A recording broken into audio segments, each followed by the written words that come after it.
Okay, here we go. JV wins, Dogon SS. We are here live and in effect. Conscious approach, stream number fill in the blank. Still haven't made that count yet. Don't know how many streams we've done. One of these days, I'm going to count them out to see how many we've done so that I can announce it at the beginning of every stream number, whatever it is. But we are back, nevertheless. Conscious approach on YouTube. We are in the building. JV wins, Dogon SS, your friendly neighborhood podcasters with a brain, doing what we do each and every week, kicking this logical content. Thanks to everybody who has been subscribing to the channel. We certainly appreciate the support. And thanks in advance to anyone who will do so moving forward. We appreciate you as well as we continue to kick this logical content. Go ahead and like any of the videos, man. Just engage us, leave a comment, do whatever you got to do. Let us know that you're out there. We certainly appreciate the feedback as we continue to evolve the commentary and the things that we like to do over here. So just like to put that little disclaimer out there before we get started. But the biggest thing obviously is we like the engagement, and we certainly appreciate everyone who's clicked on those buttons and helped our content get served up, because we do think that we offer a unique variety of commentary juxtaposed to everything that you may see going around on YouTube. So thanks to everybody out there. Yeah, I think so. That's what I think. Yeah. But okay, so with that out of the way, man, we are going to go ahead and get started. It has been a bit of a minute since we talked about LeBron James. He is also a friend of the channel. Talk about him a fair bit whenever he is trending. The reason why I wanted to talk about LeBron and the Lakers on today's stream is because if you follow sports, you know that the NBA play-in tournament begins almost as of the time of this recording. Tuesday, April the 16th, the Lakers-Pelicans game starts 8 o'clock Eastern time. So that's the first play-in game. Lakers are in the play-in. The Lakers win tonight. They're in the playoffs as the 7th seed. If they lose, then they play one more single elimination game to determine the 8th seed. But the reason why I wanted to talk about LeBron and the Lakers today is because once the seedings got figured out at the conclusion of the regular season, there was a lot of chatter that I started to see on the media outlets, whether it was ESPN or Fox, NBA radio. I consume a lot of this sports stuff. And much to my dismay, there was a lot of chatter about whether the Lakers should pretty much purposefully lose the first play-in game so that they can play for the 8th seed and have to play Oklahoma City in the first round instead of the Denver Nuggets. Now, there was a part of me once I saw the seedings that thought about that. There was a small part of me that was like, what if these dudes try to lose on purpose to avoid playing Denver? But then I kind of immediately dismissed it because I was like, who would do that, right? They're pros. No one's going to do that. But then the fans started getting flamed on credible media outlets, ESPN. They're talking about it on First Take and Get Up. So now we got to talk about it, because now there's some credibility that was at least given to the idea that these guys should lose this game on purpose. Hence why we are talking about it on tonight's stream. Now, one of the individuals in the media who I firmly put into the LeBron acolyte camp, Mike Greenberg. Mike Greenberg has been slurping LeBron pretty much since his early days in Cleveland. I think Mike Greenberg is in the LeBron is the greatest of all time camp. But during Monday's episode of Get Up, Greenberg was the first person to suggest the Lakers should, from a strategic standpoint, position themselves to lose the game so that they can duck the Denver Nuggets in the first round. So here we go. This was a recap of that airing of Get Up from Athlon Sports. This says Mike Greenberg suggests the Lakers should intentionally lose first play-in game versus Pelicans. The Los Angeles Lakers finished the 2023-24 NBA regular season at 47-35 and in 8th place in the Western Conference. As a result, The LA franchise will need to get through 7 seed New Orleans in a play-in game on Tuesday to formally earn a trip to the West playoffs. ESPN's Mike Greenberg, however, doesn't think the Lakers should even take the court for tomorrow's play-in game against the Pelicans. He believes the Lakers should intentionally fall to New Orleans in order to instead earn the 8 seed by beating the winner of the 9 versus 10 play-in game, which would be the winner out of Golden State and Sacramento. The goal behind Greenberg's plan: avoid playing the 2 seed Denver Nuggets in the first round. The Lakers should not play tomorrow night, Greenberg said. They should not play LeBron. They should not play AD. They should not want to be the 7 seed. You want to be the 8. I'm taking my chances in a one and done at home against either Sacramento or Golden State and go win against a very young OKC Thunder in round 1 instead of going into the buzzsaw that is Denver. I think it is worth the risk. So that was what he said on Get Up, but I'm also going to play the clip of him saying this. And we don't got to worry too much about any kind of copyright strike because ESPN don't do that. I do know that much, so I think we're good there. Plus, this is on Twitter anyway. So what are you gonna do? Copyright us for something that we should? Yeah, it's on Twitter. So here is exactly what Mike Greenberg had to say on that episode of Get Up, suggesting the Lakers should lose on purpose so that they can play the Oklahoma City in the 8 seed. I'm going to say something in duck, because I know that it is controversial, and I know that it flies in the face of absolutely everything that the spirit of competition was born to create. And you just said, Herman Edwards, you play to win the game. The Lakers should not play tomorrow night. They should not play LeBron. They should not play AD. They do not want to be the 7 seed. You want to be the 8. I'm taking my chances in a one and done at home against either Sacramento or Golden State and go in against the very young OKC Thunder in round 1 instead of going into the buzzsaw that is Denver. I think it is worth the risk. Everything you said is right, except for one thing. You put yourself into a one-off situation. Okay, where you lose one game, you're going home for the summer if you lose that second night, right? This is different with the Knicks. You're talking about win or lose determines your seeding. Right. You still have a best-of-7 series you're about to go play, right? And the better team will win that series. This is different. Like, you lose that game intentionally, you put yourself into a situation where you're playing the winner of the 9-10, and anything could happen. Somebody gets hurt. Somebody gets in foul trouble. D'Angelo Russell goes 1 for 14. Like, there's so many things could happen in one game. Yes. And you find yourself going home for the summer. I think that's a little bit more precarious. I recognize the risk, but I think life is about assessing risk, reward. Is it worth that risk to avoid Denver in round 1 or 2? There's no one who can look. The Nuggets are the one team the Lakers have no chance to beat. Realistically, no chance to beat. And you know who knows that? LeBron James knows that. They got swept by the Nuggets last year. That is a matchup they are hoping someone else knocks off Denver along the way. To me, Alan, I understand the risk. And if you wind up losing at home Friday night to Sacramento or Golden State, you wind up looking terrible. But I think it is a risk. Okay, so, I mean, now, he's being 100% serious there. For anybody who is not familiar with that program and his work, there was no facetiousness in any of what he was saying there. He was dead ass serious as he was saying this. He 100% believes this stuff to be true. And, I was hoping that reason would get the best of most people with credible voices in the media, but then I just started to hear this more. I heard it on First Take. I heard it I was watching, I think Cowherd even said it, which really hurt my heart because Cowherd is my favorite. Cowherd said they should do it. He says it's smart and strategy. Now, on First Things First, surprisingly, perhaps, the second biggest LeBron lover in the media after Shannon Sharpe, Nick Wright, disagrees. He doesn't think they should do this. But I just heard this a lot.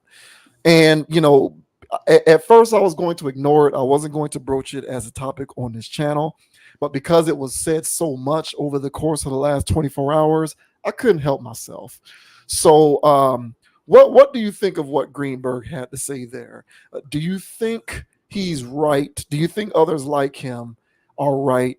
Do these people have a point, and that the Lakers should try to position themselves to get the number 8 seed so that they can play the Oklahoma City in the first round of playoffs instead of Denver? Do you think they have a point with this?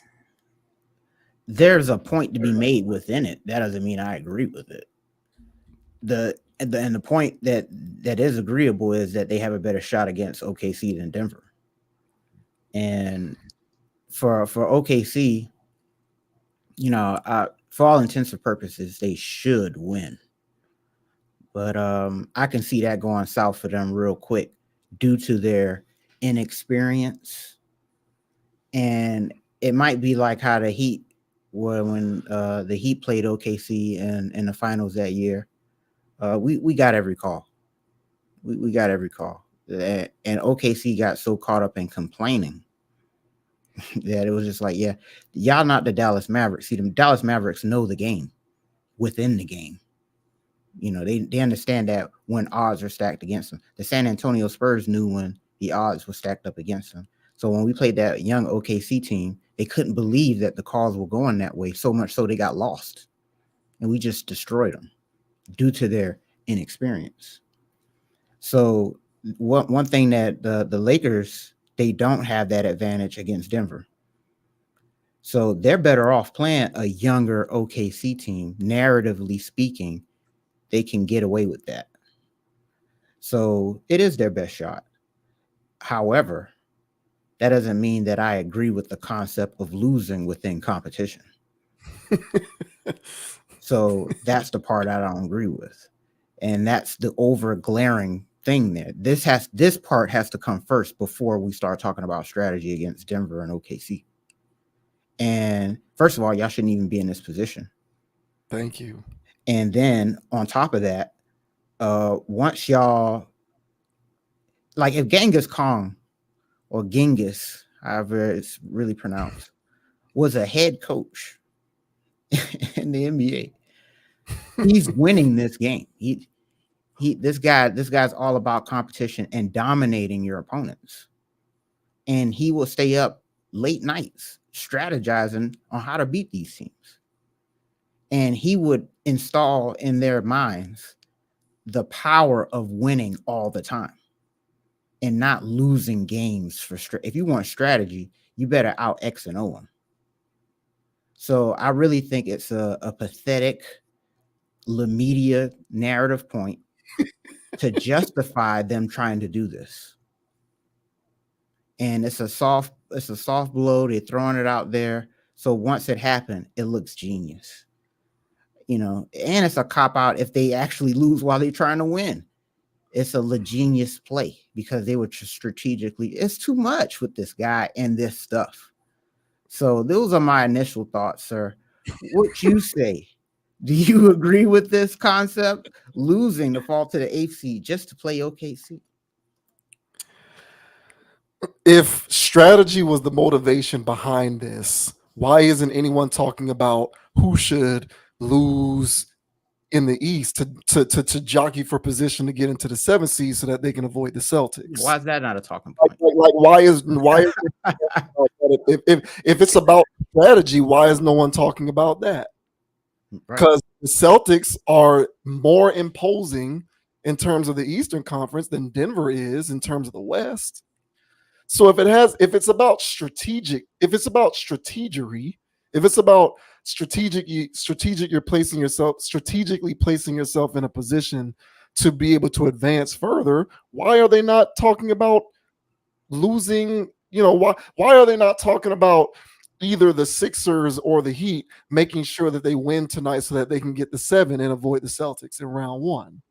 No one's saying that because it has nothing to do with strategy and it has to do with LeBron. I'm sorry, man. This is not about strategy. It's not about sports. This is about LeBron. This is a LeBron media narrative. That's what it is. Like, what's the one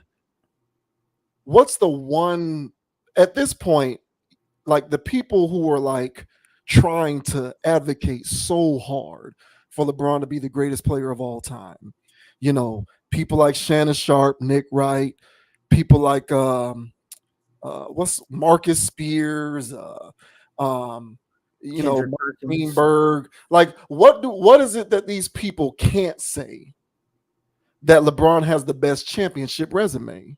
That's they can't say that.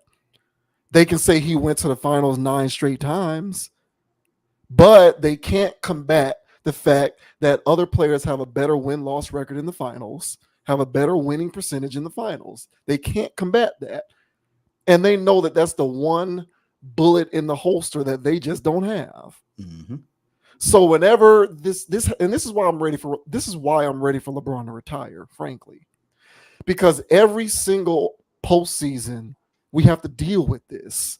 And it has nothing to do with competition or strategy. It has to do with how can we create any possible scenario that sees the team that LeBron is on advancing far enough to potentially win him another championship.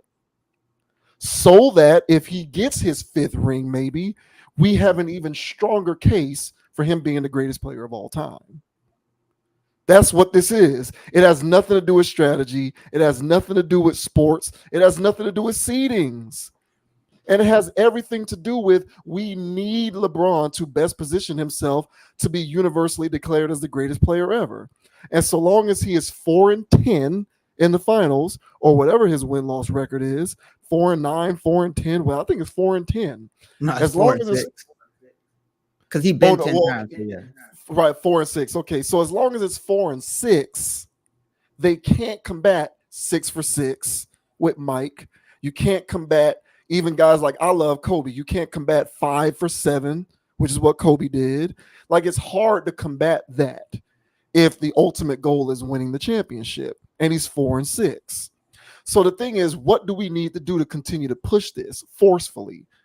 Oh, now we need to talk about what his team needs to do in order to get to the promised land this year, because they're essentially, from a matchup standpoint, kind of dead in the water if we're looking at what's happened historically up to this point. Matchup wise, it just doesn't look good against Denver. And the acolytes in the media know this. So what can we do? How can we sort of, via osmosis, put something out into the universe that we can pray to God it comes true? What if the Lakers lose tonight? Then perhaps they can play Oklahoma City in the first round, and who knows what happens leading up to the conference finals. Maybe somebody on Denver gets hurt. Maybe they get fatigued along the way, and so by the time they play the Lakers in the conference finals, maybe they stand a better chance. All of these different scenarios, and it literally is nothing more than trying to jockey for position to have the opinion of LeBron being the greatest player of all time become less of an opinion and more of an objective fact. Because these people can't help themselves. They need LeBron to be universally known as the greatest player ever. And the one chip preventing that from being the case is a better win-loss record in the finals and more chips. It's really the only thing. It's the only thing, really. Now, in my opinion, at this point, he can get to 6. He still wouldn't be the greatest ever for me. I've just seen too much transpire throughout the course of his career. But in terms of media narratives and what they'll be able to say and make it seem like it's actually a matter of fact at this point, they'll be able to push it if he's able to win more chips. That's what this is about. It's because it's him and the team he's on. It don't even got nothing to do with the Lakers. It's because the Lakers happen to be the team he's on. If he was playing for the New York Knicks, they'd be doing the same thing with the Knicks.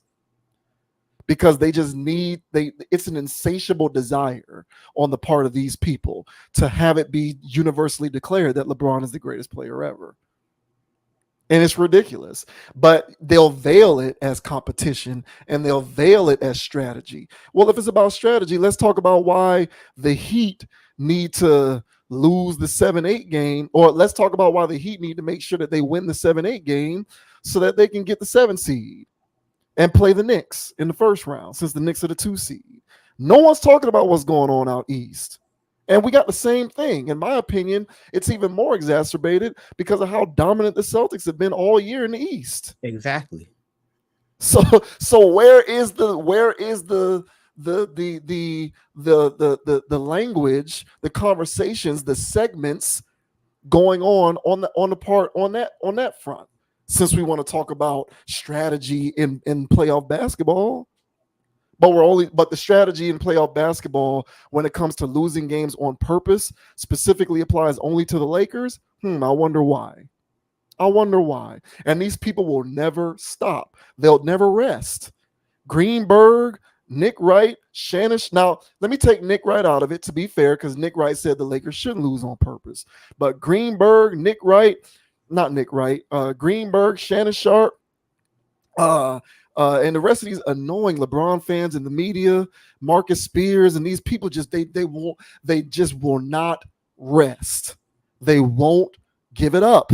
They won't give it up. The guy who's on Cowherd right now, Jason McIntyre, he's another one, thinks LeBron is the greatest ever.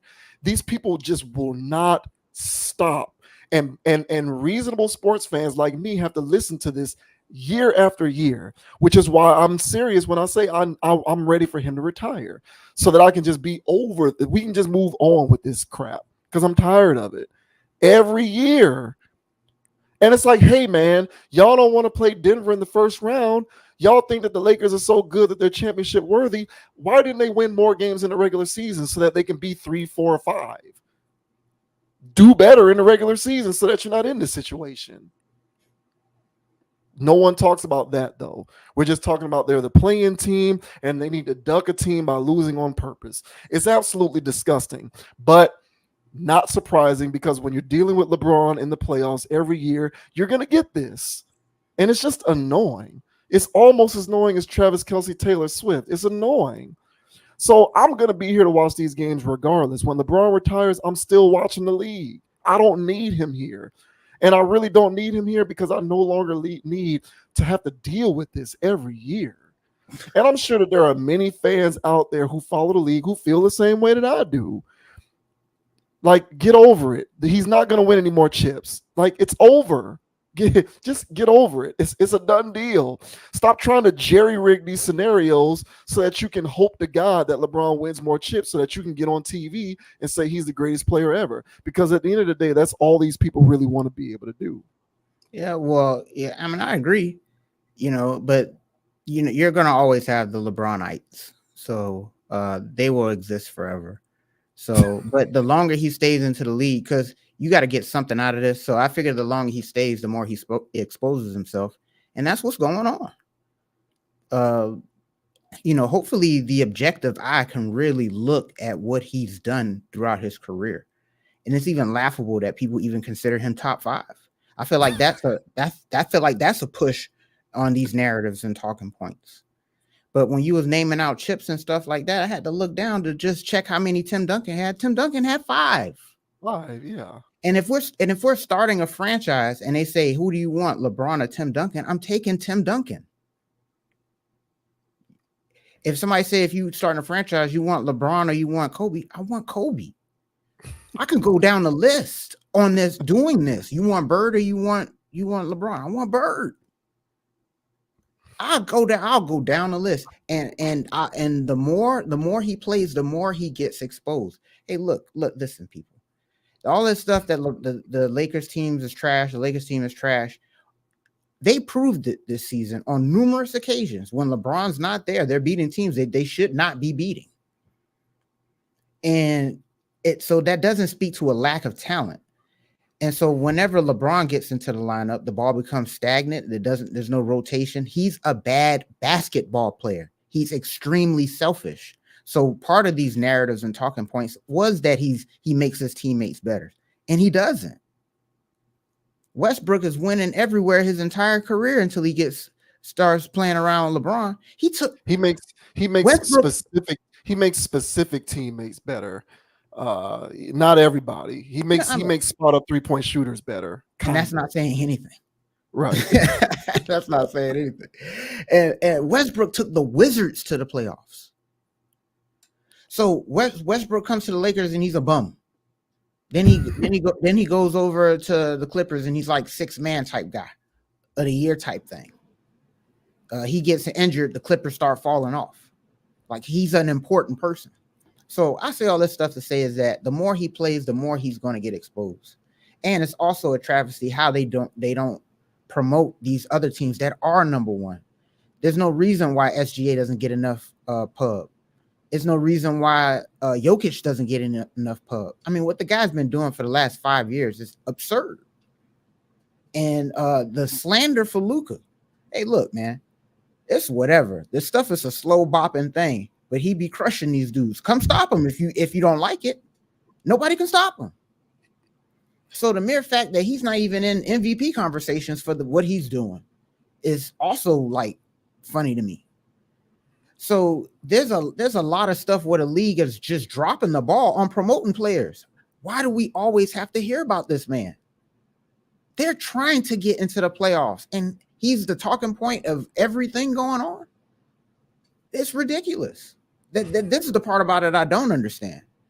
And I can see if the of course the league is in bed with these media companies.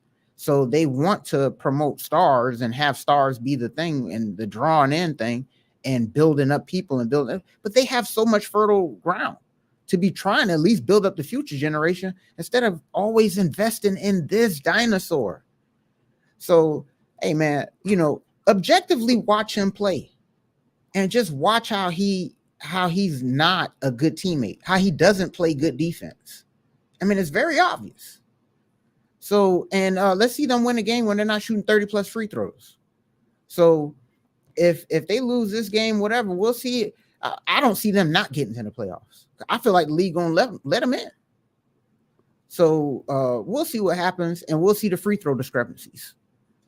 But yeah, man, I'm over this clown. And people are just running up the stats. I don't have them in front of me, but they've shot their free throw differential is almost 1,000 within the last 2 years. 300, whatever. I forget. It's something dumb like that. So, go look up the numbers for the free throw differential, but it's astronomically more than everybody else. Why? And then they also break down the numbers of, we drive it to the basket. Then they broke it down of how often they drive to the lane. And it's like 16th or whatever. So it's like, why are y'all way up here? Why isn't the number one team that drives to the lane for the past 2 years not shooting the most free throws? So we'll see what happens, man. This stuff is such a joke. The NBA is falling over itself. I don't know what they got going on in their offices, but they're clearly dropping the ball. And that's why the ratings are dipping. So they can keep investing in this dinosaur, man. This pencil don't want to crank up no more. People could still sit there and try to glaze this man if they want to. But at this point, those are just honestly fanboys who are just part of the cult. But if somebody's objective, watch this clown play. You wouldn't take him over a lot of people if you objectively think about it. So this GOAT stuff is all narrative. It is, but it's become an obsession that has overtaken the sport that's otherwise enjoyable without it, and it's annoying. That's why I'm ready for him to retire. Like, honestly, like, because he's trying to be a mogul and all of this kind of stuff, and he has these production companies. He needs to start his own network, the LeBron James Network, and everybody who works in all of these other media companies who love LeBron needs to just quit their current job and just go work for the LeBron Network. That way I know that I can just escape all of this stuff by just not tuning into his network, because I'll at least get some objectivity when it comes to LeBron on these other stations. And you got a few people who are trying to hold it down and be reasonable, but just the amount of incessant, nonstop, how do we figure out how to get LeBron into the finals so that we can continue this greatest player of all time train, it's become exhausting. It was exhausting for me 10 years ago. I know. And I thought that it was going to die down once it became clear that he was no longer the best player in the league and his teams were going to be like middle to the bottom of the conference, and he's not going to be playing in a lot of the games, and he's still going to put his numbers up because he's so ball dominant and his usage rate is so high. So he's still going to get his 25 plus and his 7+ rebounds and his 8+ assists. He has a high usage rate. So he's still going to get that. But like, I thought that we were going to start getting over this once he won a weirdo pandemic championship. And since then it's been play-in. But it seems like it's only gotten louder since they started doing play-in stuff. Like, since his team started vying for play-ins and lower seeds, It's like it got worse. Make that make sense, bro. It's so and the thing about it is, this is the last thing I'll say, and I'm done. mm-hmm. I'll probably hold LeBron, like in all honesty, because it sounds like I really am. I am a LeBron hater. I am, but I'm fine with that. But I hold LeBron in higher regard, I think, than you do. Like I don't know that I would go past 5 all time for him personally. I would. Right. So I think you and I even differ on that. But even though you and I differ on that, I can't stand this obsession with trying to force the idea that he's the greatest player ever down everybody's throats through the mainstream media.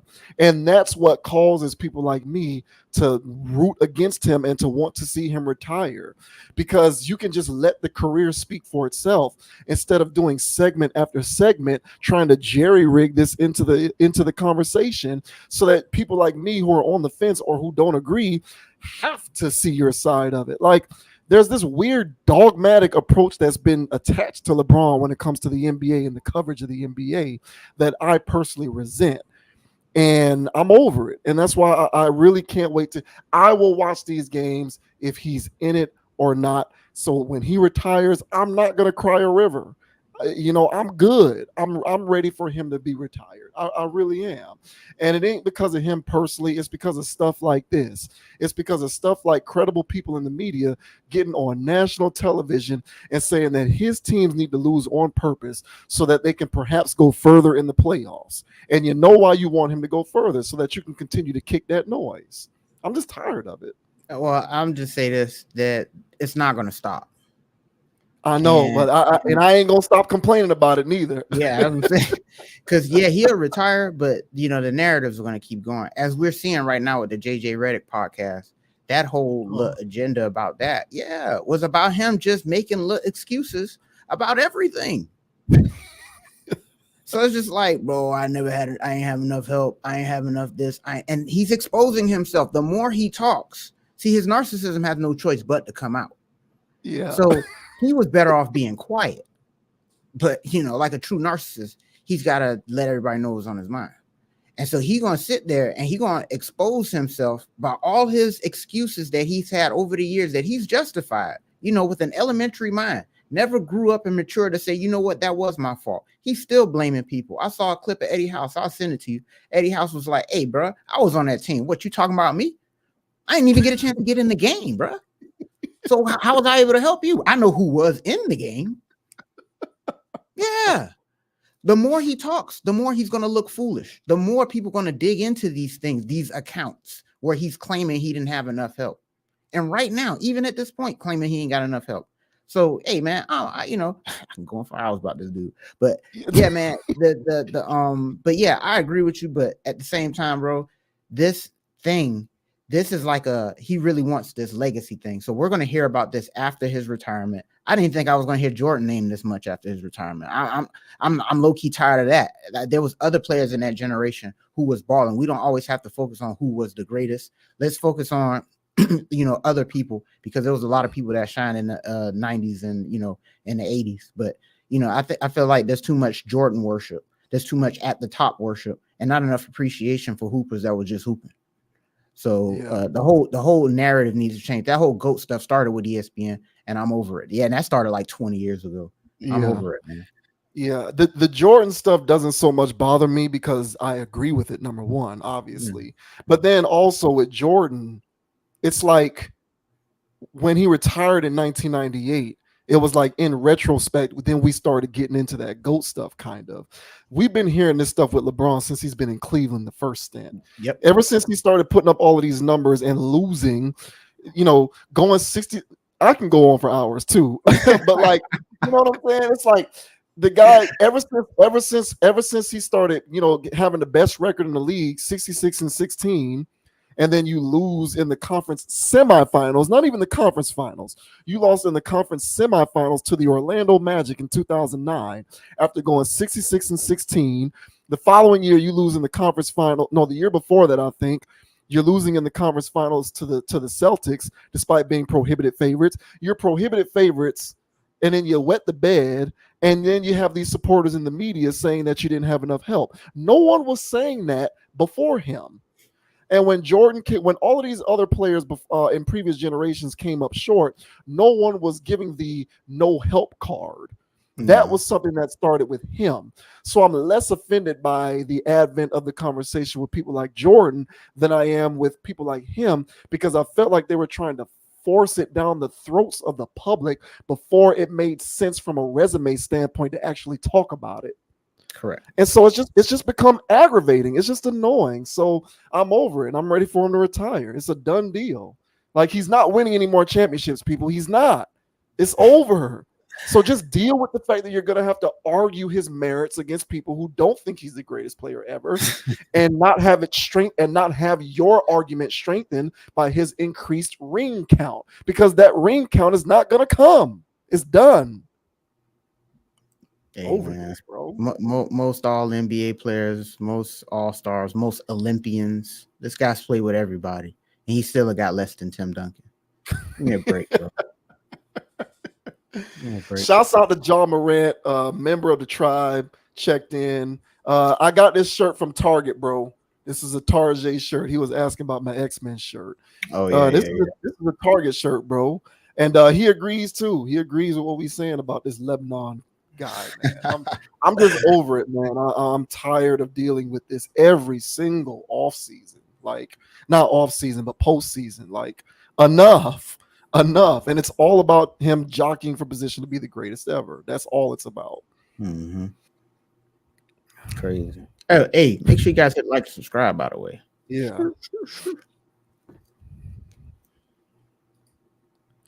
These guys. Okay, so now we got week 3 of Right. commentary on this supposed rap beef that's brewing between Drake and, Future and Kendrick. I guess J. Cole has resigned, or J. Cole has bowed Yeah. out from this whole thing. So I guess J. Cole has recused himself. Mhm. But that's okay, because J. Cole's been replaced with Rick Ross, apparently.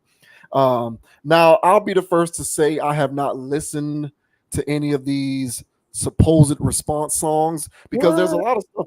There's a lot of stuff flying around the internet that is not real, that is AI, and you know what I'm saying? Like, give me the official, give me the official song, okay? Like, when the stuff pops up on my Spotify, then I'll listen to it because I know it's legit. But there's too much hearsay floating around on the internet that Drake songs are AI, and I don't know what's going on. So I just haven't listened to any of it.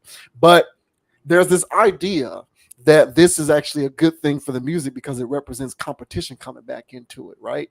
So we thought that this would be an interesting topic to talk about real quick.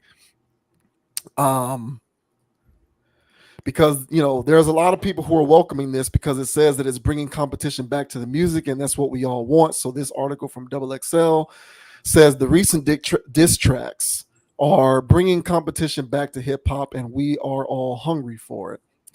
Let's get ready to rumble. The release of diss tracks by Kendrick Lamar, J. Cole, Drake, and Rick Ross recently has sparked excitement among fans as it brings back lyrical competitiveness not seen in rap music for quite some time.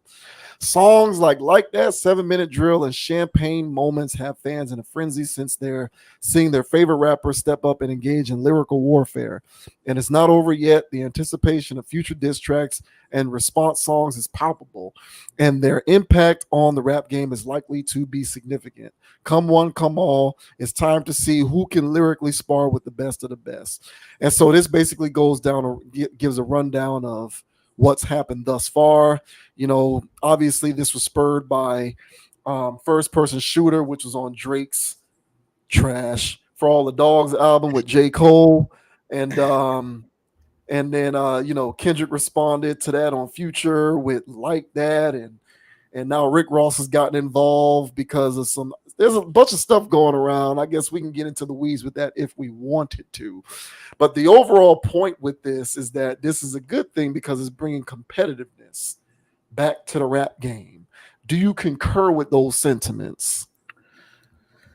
Yeah, I mean this spat within itself is competitive, so I agree with that. Will it ultimately transfer over and translate into the game overall being more lyrical? No, I don't think that's what we're going to get out of this. So I think we're getting a good show out of this. Um, I feel like there's genuine animosity between these guys, but I feel like this has got activated. This feels real put on. Uh, Future and Metro, if they dropped the project and they didn't do this, people would have been, checking for it, but not like this. So I think this is really good publicity for all parties involved. But I do feel like it is stemmed from some, Drake, just being Drake, DMing people's old ladies and stuff. So, uh, I just find it real coincidental that they're all doing this all at the same time. That's the part about this that feels like a orchestrated put on, a push by labels to get involved in this type of behavior.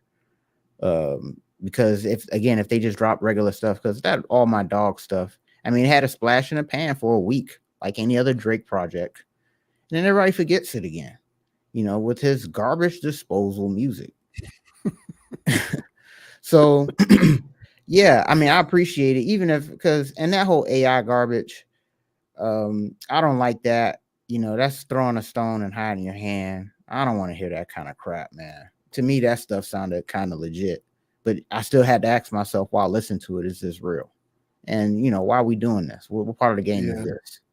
yeah. So that's why a lot of this stuff is getting weird, and the worst part about it all is that mostly it's over a female. Now Kendrick just called him out on some rapper stuff, but all of this stuff from all these other dudes crawling from out of the woodworks is, oh, you trying to get at my old lady, or you was just doing some slime stuff behind closed doors, and and it was all good when y'all was getting records.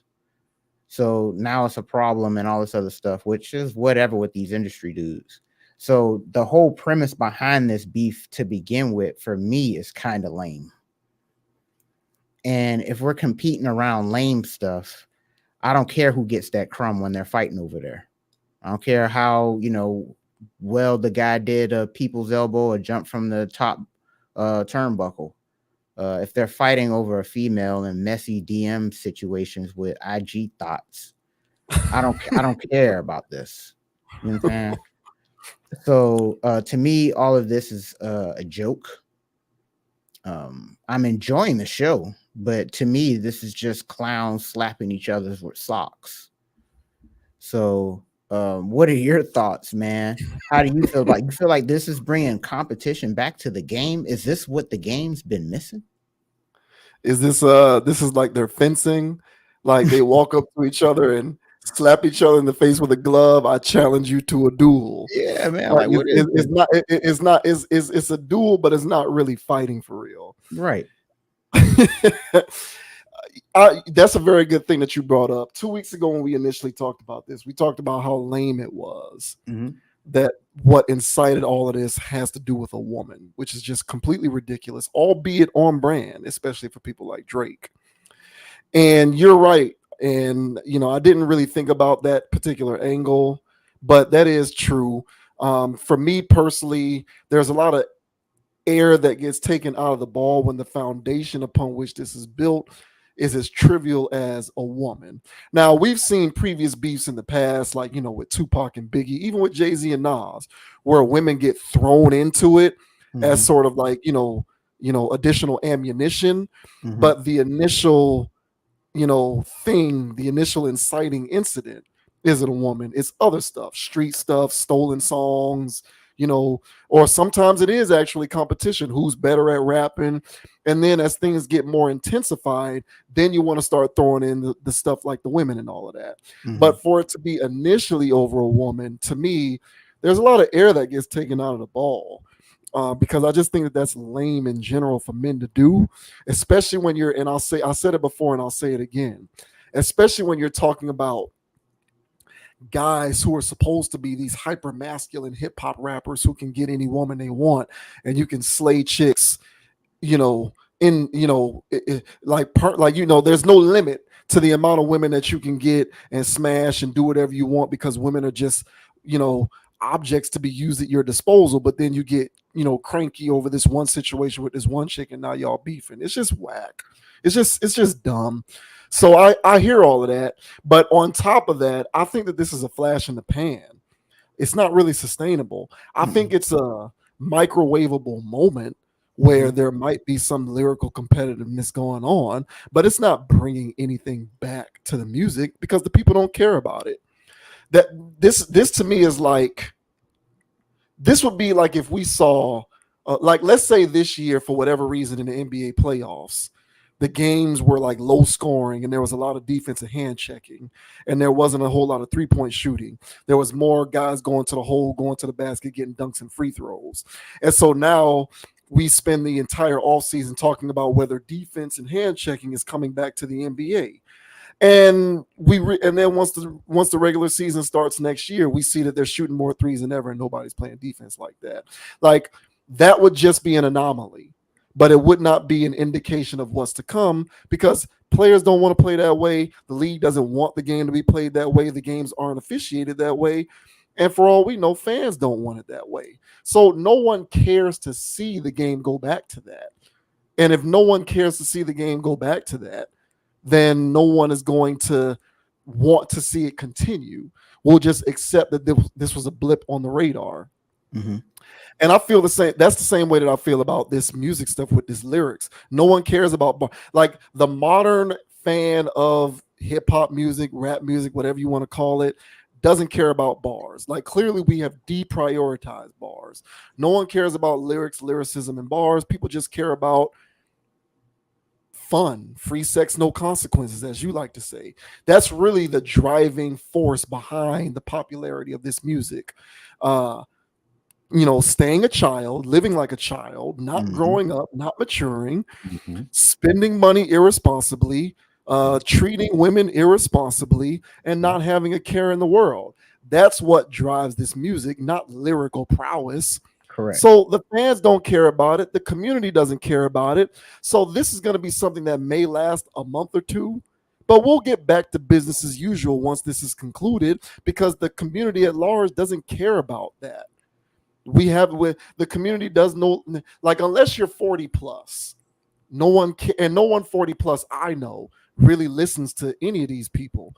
But really, Drake and I know some people who are older who like Future because he does the he likes to make them lullabies and all of those singy songy kind of music. But I don't really know nobody 40 plus listening to Drake like that. You know what I'm saying? I don't know nobody 40 plus who really listens to Rick Ross like that. Like, I mean, some people do, but it's not a ton. So my thing is, the driving force of this music is the younger generations, and the younger generations just care about fun and partying it up and more perks and more leans and more bad bitches. And no one really, and if they're a woman, more twerking and more twerking and more twerking. And what else do women care about? More twerking. I don't even know what women who follow this stuff care about. Tricking off, getting a rich dude to pay for your lifestyle. Whatever it is that the women listen to or care about. It ain't lyricism. It ain't bars. I do know that for a fact. So I just feel like this is a flash in the pan. The community doesn't really care about it. We don't prioritize it. We've deprioritized lyrical competition. And the people who are in this, who are really uber lyrical, people like J. Cole, it apparently doesn't appeal to their sensibilities, and he don't want to be a part of it. So the only lyrical person you really got left is Kendrick, as far as I can tell. I mean, Rick Ross can rap competently. I wouldn't consider him to be a lyricist. So lyrical competition, I guess, if you want to call it that. But I think so long as the current, wave of the appreciation for the music doesn't revolve around lyrics and just revolves around irresponsible living, this will just be a flash in the pan that'll be here today, gone tomorrow. Yeah, I mean, the whole aspect of, the internet's going crazy over this because, for now, because we haven't had anything stimulating in a while. Everybody's tired of this, dumb rap that's been going on lately. there's no substance to it at all. And so when it is time for beef, what you gonna rap about? How much more money you have than the next guy? That's what they're talking about. Yes, That's yeah, what they're talking about. I got more money than you. and more women. Yeah, more Yeah, I money got and more more. women. Yeah. I got women that you can't have, that you can't even DM her. So what you mean, bro? You took her phone? Like, what's going on? What's going on, bro? If these women, all of these women working for money, why isn't the bigger money better than your little money? These women ain't being loyal to none of these dudes. I mean, it's all the same market. So your pool ain't no special. It's hilarious, man. See, when you're down here on earth in reality, all right, you know what I'm saying? You learn real quick, man, you know, that when you're dealing with certain type of females, they're not interested in you at all. You know, they see whatever they want and they're going for that. And then, but since you're a regular person, you can find real people. But these people that's up there, they only get the vultures. And so it's just a market of vultures, and they all love the sharks anyway. So they passing them all around, which again, so what prowess do you have over the next man because of whatever? It's all ridiculous. So this stuff to me is just it's that they never liked each other. And now's the opportunity, you know, for all of this stuff to go down and for them to air their grievances. But again, to me, it's whack. I don't think lyrics are going to be involved in this. Will they give me a bar here? Will they give me a bar there? Yeah. But overall, will it be lyrical masterpieces? I think not. I think the only person that could deliver that is Sir Kendrick. Now, I'm hoping that Kendrick moved the chess piece in the right space for Drake to jump. And Drake hand was forced, so he jumped. So now let's see if this is a checkmate situation for Kendrick, because he has plenty of ammunition to about this guy. Only thing Drake can say is, I give you number one hits. Yeah. Well, how do you have that capability, Drake? Well, Mr. Aubrey Graham, and I've said this here before, and I'll say it again. You know, he's just nothing but a very good industry plant. This boy was groomed like Obama was. They wanted this boy to be whatever he is for a very long time, and he's been working on that. I remember when we was growing up, man, I couldn't stand Bow Wow. But one thing Bow Wow could do, and I knew he wasn't writing his stuff, but one thing he could do was rap, cadence-wise, breath control. Whoever was mixing his stuff did it well, so it slapped in a particular way, where if you're just trying to listen to good music, you're going to get swept up in that wave. And I saw our peers getting swept up in Bow Wow stuff, you know, particularly the girls. But the same thing goes for Drake. He is very good at reading whatever off a sheet and making it sound like himself. There's already or reading it off his phone, off a sheet or his phone. Yeah. Or just mimicking a reference track that he heard from Lil Yachty.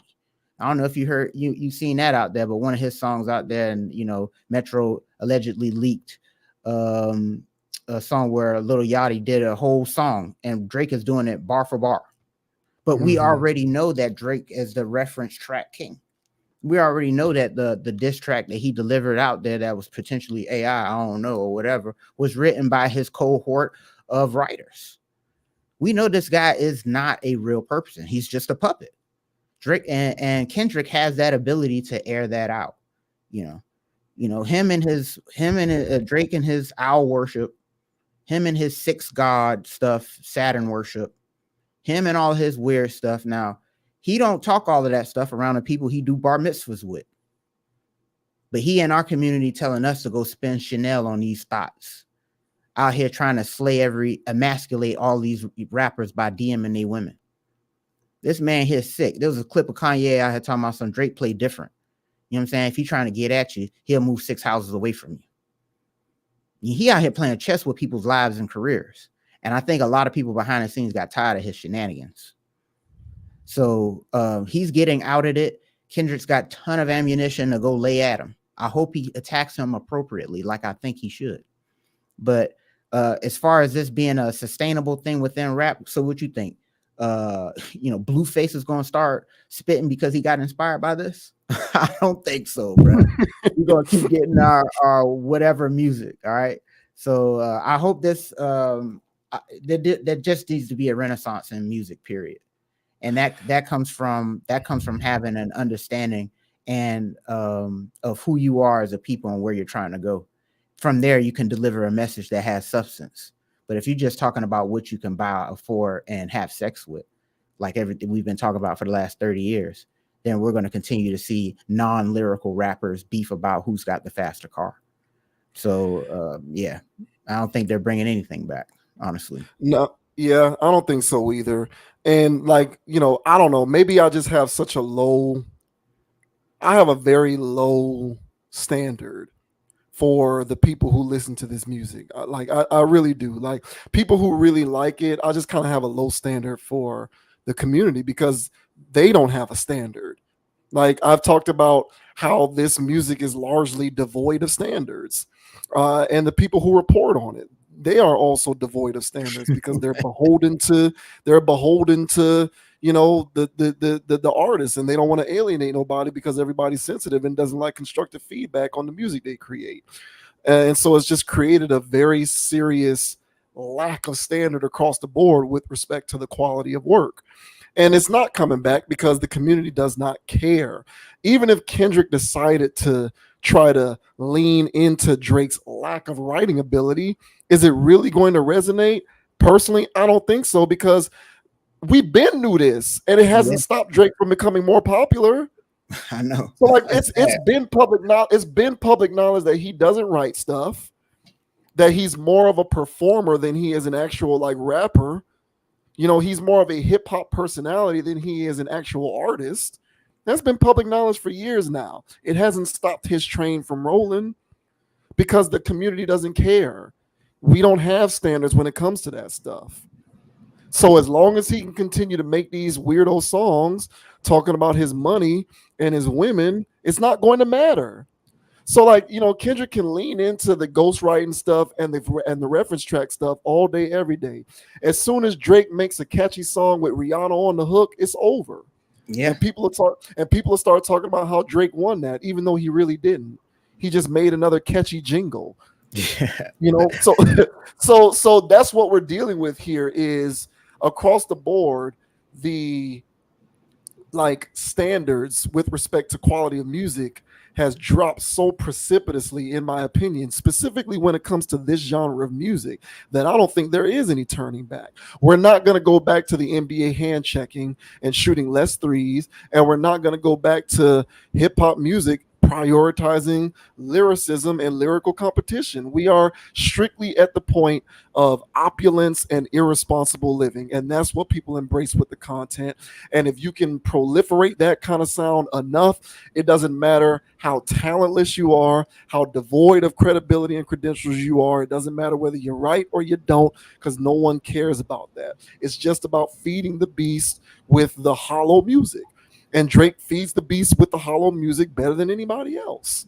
So I firmly, now who wins or loses, me personally, I don't care. I don't have a dog in this. It's entertaining and it's good, content.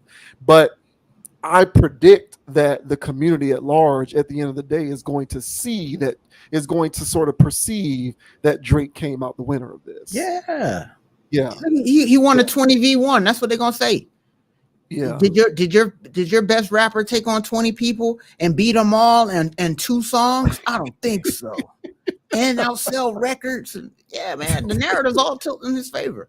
Yeah, Yeah, and that's my thing, man. And last thing I'll say is, hey, man, they only tilt the narrative in people's favor that they really jive with, and they really jive with Drake. That's how he's able to get people their number one hits, do what he's been doing in the industry for the longest.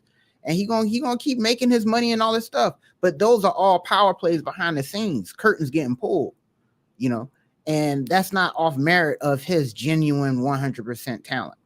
And I think real people know that. And so long as that's what's going on, I'm pretty good with that, man. So, for the people out there that's just too young to understand, I don't blame them. But for the people that is our age and older, that stands for this type of stuff. Hey, man, I'm sorry, bro. Just make sure you hit the like before you leave, bro. Yeah. I'm done with, it is what it is. I know what these, I see it all the time, man.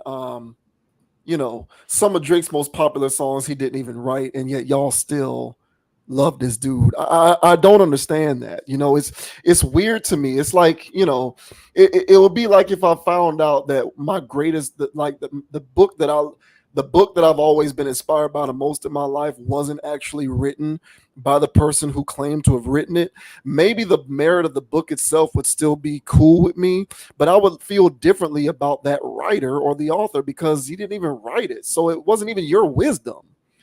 But I just kind of feel and like what you people look don't- like posing like you did write it. That's weird. Yeah, people just don't care about this stuff. This stuff has no standards. It doesn't, and that's why I think at large, I think this is why you deal with, you get these rappers who want to complain about stuff like the Grammys, and they want to complain about these awards institutions because they feel like, hip hop doesn't get the respect it deserves. Well, y'all don't respect yourselves because you don't uphold yourself to any particular standard which warrants respect. Like, you make microwavable garbage all the time, and you prop up champions of your music who don't even create, who they don't even write or create the stuff that they claim to have been a part of. So I don't know what you expect. It's weird, but it is what it is. I do think that Drake will come out perceived as the winner, though. I do think that. Kendrick, I'm rooting on you, bro. Don't let us down. Shouts out to Quentin Miller. Oh yeah, squad. Shouts out to Quentin Miller, man. He wrote a lot of Drake stuff. Mm-hmm. All right, and so now apparently the Swifties are upset with Travis Kelce because he appeared to like a tweet that was pro Donald Trump. So for anyone who does not know about this particular story, wasn't really something that went insanely viral, but it did serve up the algorithm because of the amount of people commenting on it. So apparently Sage Steele, who is a conservative in the media, used to work for ESPN. She's no longer at ESPN anymore, I think largely because she is conservative. She's now doing her own thing. I think she has like her own show, but she posted something on Twitter with her shaking hands with Donald Trump at a UFC event, and Travis Kelce liked the tweet. And that got a bunch of people with memes and gifs and talking about how Travis Kelce is apparently a MAGA supporter. So this article here says Travis Kelce has Swifties up in arms after liking pro-Donald Trump post on Instagram. Travis Kelce is someone who has become extremely famous over the last decade thanks to his skills on the football field. However, his fame has truly skyrocketed over the past year thanks to his relationship with Taylor Swift. Overall, this is a relationship that was sprung up at the start of the NFL season. Some felt like it could prove to be a distraction for Kelce. In the end, it was actually a good luck charm as the Chiefs went on to win their second Super Bowl in a row. Now, Kelce has 3 championships and his legacy is cemented. With this immense fame, Kelce is being put under the microscope for every little thing that he does. For instance, his likes on Twitter and Instagram are being watched closely. Over the weekend, one person noticed that Kelce liked an IG post, so it was Instagram, not Twitter. From Sage Steele, a former anchor at ESPN. In this post, Steele spoke about getting to cover the UFC. Moreover, she put a picture of herself with Donald Trump front and center. Considering just how much people hate Trump, it should come as no surprise that some were livid with Kelce's social media activity. Swifties in particular were upset with Kelce. After all, his girlfriend has endorsed Joe Biden and other Democrats in the past. Whether or not Kelce actually meant anything by his like remains to be seen. What we do know, however, is that some are upset about the situation. It seems as though moving forward, Kelce will need to be more careful with his activity. So here are some reactions to, so somewhere on this page, I think it was here. So this area here is where it shows Sage Steele's original tweet. And it looks like it didn't embed on the page. I'm not sure whether it was removed. Yeah, they may have deleted it. I'm gonna yeah, it's not found. So I think they deleted it, which is unfortunate, but also part of the point of us talking about this. And so here were some of the reactions, right? So here's some of these reactions. He always gave Trumpy vibes, so I'm not surprised. I don't know what that means. Y'all's fave went from not gonna say that word to a MAGA man. What y'all realize, y'all fave also knows he's a MAGA rat, but doesn't care. I mean, are we really shocked? So these are just some of the many reactions to him merely liking something on Instagram. He didn't post anything, he didn't put words on anything, he just hit the heart button. And that sent some people in social media troll world into a bit of a tizzy. So unfortunately, we couldn't show the original tweet that he liked because I guess it was removed from this article. But y'all can do some grave digging and you'll be able to find that for yourself. Oh, you sent the link. Yeah. So yeah, I'll let you go ahead and get started with Yeah. your thoughts on this reaction, off. and then I'll pull up the original tweet. Yeah. So I feel like it's sad, but this is the life he living, man. When you're dealing with the cult of Swift, yeah, man, the members are gonna come out in their robes, in their red robes, yeah, and they're gonna investigate you, bruh. And I know that there's people out there that are following his every move ever since he came about, because he's not going to ruin their Miss Swift, with his football MAGA looking ass. So yeah, so they're not having that garbage. So he's lost all privacy while he's with her. So he can throw that in the trash. So what he need to get is a trap phone, get a burner account, and live his life like that. But he can't be Travis Kelce unless he's being presidential from here on out. And this is with him, on the podcast with his brother. I'm pretty sure he can't be as bold. He can't tell those stories that he used to have back in college. Like he can't do any of that jazz. He's gonna have to fly narrow on the straight and narrow, as if he was married already. So for them to even be getting into his political business on just a post that was just liked, it's absurd. Yeah. So yeah, this is the post that Kelce liked. He didn't say anything. He just liked it. It's Sage Steele with Donald Trump at a UFC event, and it says after years of covering UFC at ESPN, I finally got to see it live and in person. Game changer. Thank you at Dana White for everything. Great people, great event, great fights. Check out the last video. It's the final minute of the main card fight. So intense. And she just posted a picture shaking Donald Trump's hand in the midst of posting that. And all Kelce did was like it. And it stirred up all of that stuff from all of these other people. So there you go. That's the content. So again, this is very benign. There's nothing going on here. Somebody can read into that, but that's too hard. And that's too much going on. But again, when you're dealing with these cult people, you're just gonna have to be mindful. And I'm pretty sure a Swiftie may have heard me just call them a cult member and got offended. But honestly, do yourself a favor, and do you protect people that in your immediate family as hard as you protect this woman? I mean, are you scouring through your cousin's business because you don't want that scumbag to put his hands on her no more? Or is this only about this one woman that's being worshipped as if she was a deity herself? This is actually a sad state that we have going on with Miss Swift, Miss Minaj, Miss Cowgirl, Beyonce. There's too much of this going on where this celebrity worship has gotten way out of control, to the point where a man can't even like a post from a woman who works in an industry that he's very closely tied to. I mean, what if he's just cool with Sage Steele? They're not considering that.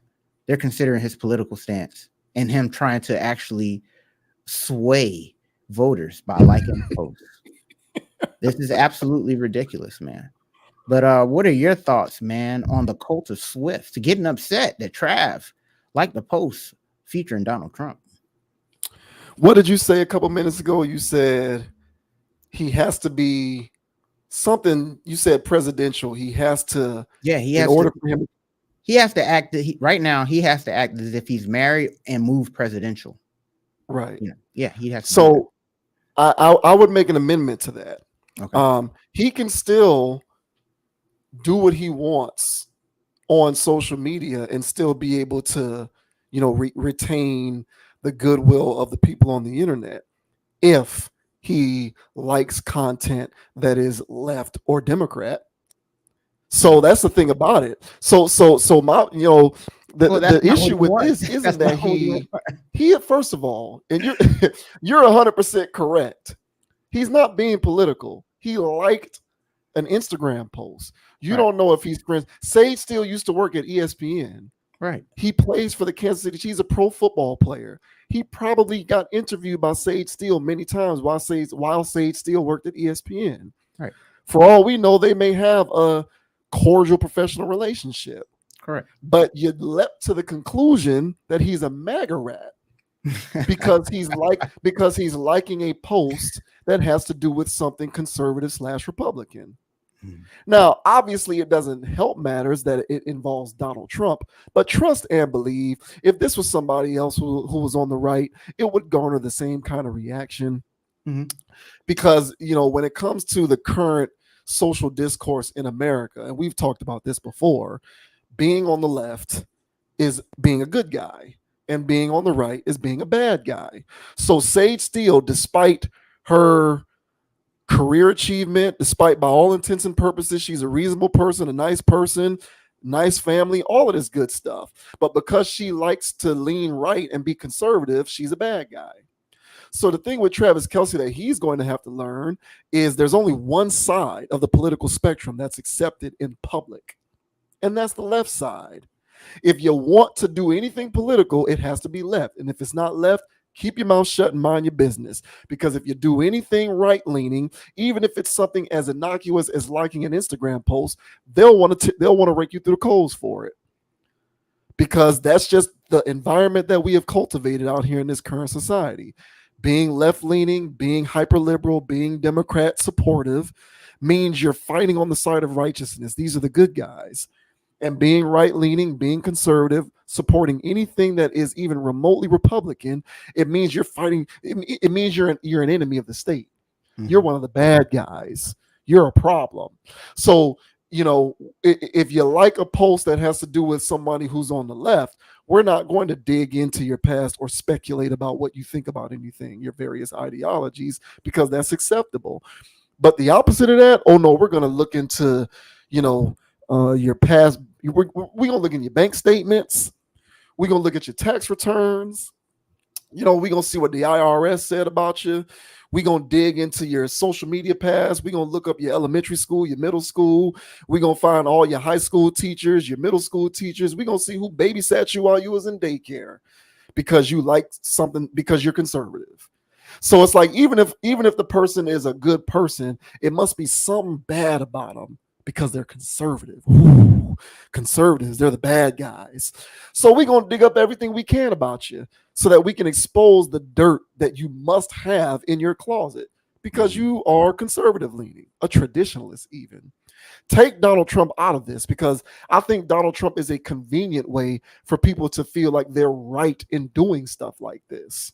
So even if you remove Donald Trump from this equation, and we're just looking at this dynamic play out for face value, this has nothing to do with Donald Trump to me. It's because he likes something he likes something from someone who is routinely associated with being on the right.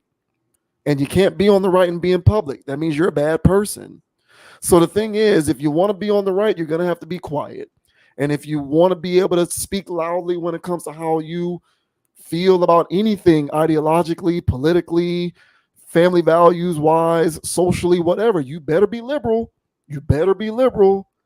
And if you want to associate yourself by even liking a post on social media without even saying a word, it better be a liberal post.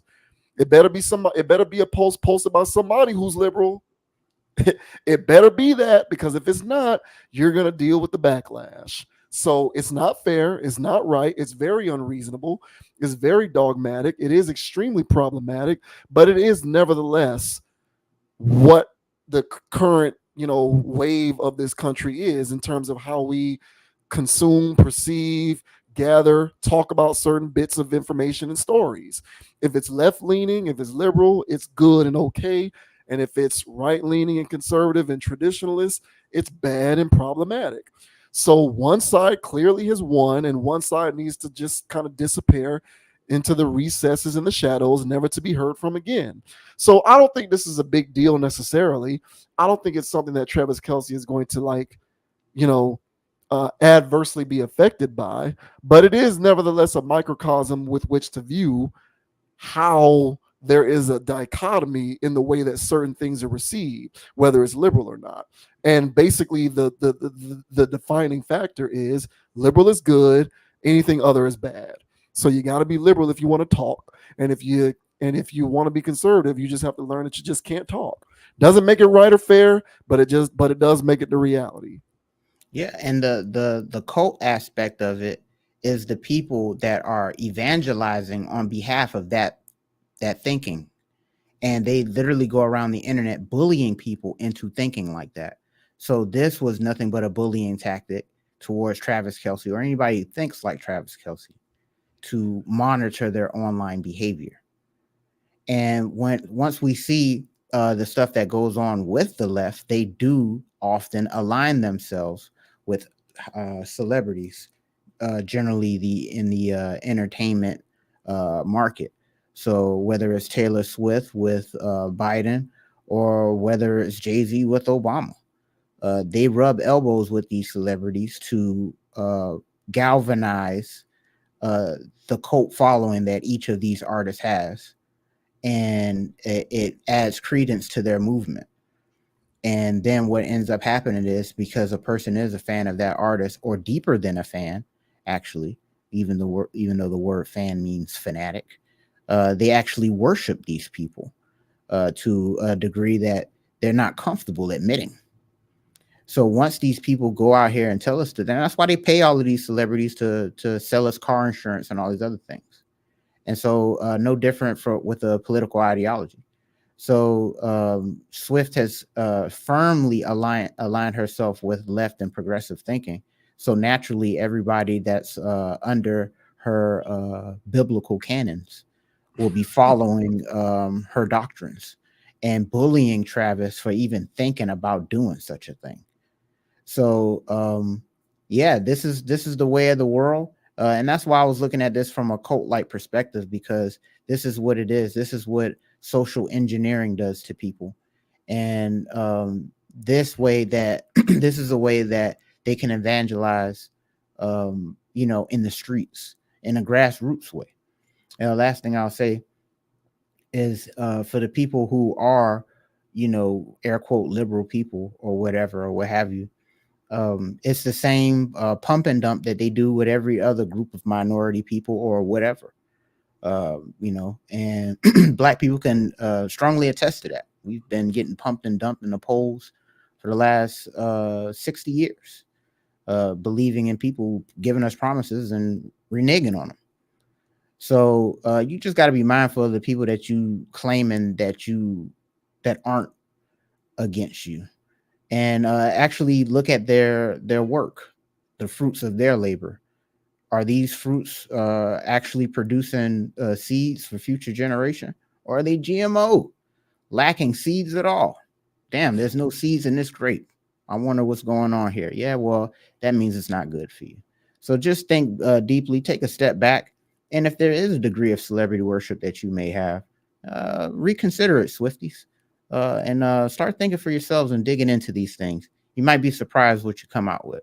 So, Yeah, I just I hear everything you're saying, and all of that is valid. But me, at the end of the day, I like balance. And my thing is, if we are going to be accepting of, you know, evangelist movements politically, then just let all evangelist movements politically have their day in court. And but what for real, like I don't like any of it right, personally, but my right, thing is I believe in balance. So right, just let everybody live. And what has become very apparent to me is the internet is ruled, controlled, by one side over the other. to the Agreed. point where Travis Kelce likes a post from someone who's a conservative, and he might have to answer for that. Whereas if he, whereas if he were to like a post from someone who has been largely liberal, he wouldn't have to answer for anything. That's true. So either he should have to answer no matter what, or he shouldn't have to answer no matter what. But what we have going on is he's a MAGA rat, and he might have to answer for that. And he probably just likes stage steal as a person, as you said. That's probably all this is. Yeah. But this evangelism stuff has proliferated so much so that we're really only allowing one particular ideology to reign true, because we have just seemingly adopted the notion that that is the only ideology which is the correct one. So any deviation from that one exposes you for being problematic. And that to me is insanity. That is absolute insanity. But it is a part of the tapestry of America, which is completely and utterly engulfed in social anarchy, in my opinion. But it's just crazy to look at how this stuff works. I firmly believe that if this was Jay-Z, as you said, if this was Jay-Z, and Jay-Z don't be on social media, but hypothetically speaking, if Jay-Z posts a pic of him shaking Obama's hand at a UFC event and Travis Kelce hits the heart button, ain't nobody saying nothing. No. Ain't nobody saying nothing. No. Right. But why? Because Obama is a good guy and Trump is a bad guy, I guess. Yeah. But it's more about the political implications, because strip Obama and replace it with another left-leaning person, and take away Donald Trump and replace him with a right-leaning person, you're going to get similar reactions. Yeah, I agree. Which is the right-leaning person is the bad person and the left-leaning person is the good person. Agreed. And I don't understand how people can live with that being the status quo and sleep at night. But, clearly this is where we are with this stuff. So like I said, I think fortunately this looks to be quiet enough that Travis Kelce isn't in fact going to have to answer for anything. But the fact that there were reactions that garnered enough of a viral response, to me, is problematic in and of itself. Yep. Hey, man. That's the internet. Yeah. That's the internet. Yeah. Internet control stuff, man, unfortunately. Mm-hmm. The vocal minority is what I like to call it. Hey, by the way, the conscious approach majorities. Why don't you guys hit the like and subscribe right on over here, man? Join the tribe, man. We out here balling. Yeah, for sure. Now we're going to get into Caitlin Clark, who was selected number 1 overall in the WNBA draft. She went to the Indiana Fever, right? That's where she was drafted. So what is it? I think it's something crazy like 80% of the Fever games are going to be on national TV. WNBA is smart. I do the same thing. You better put her games on national TV.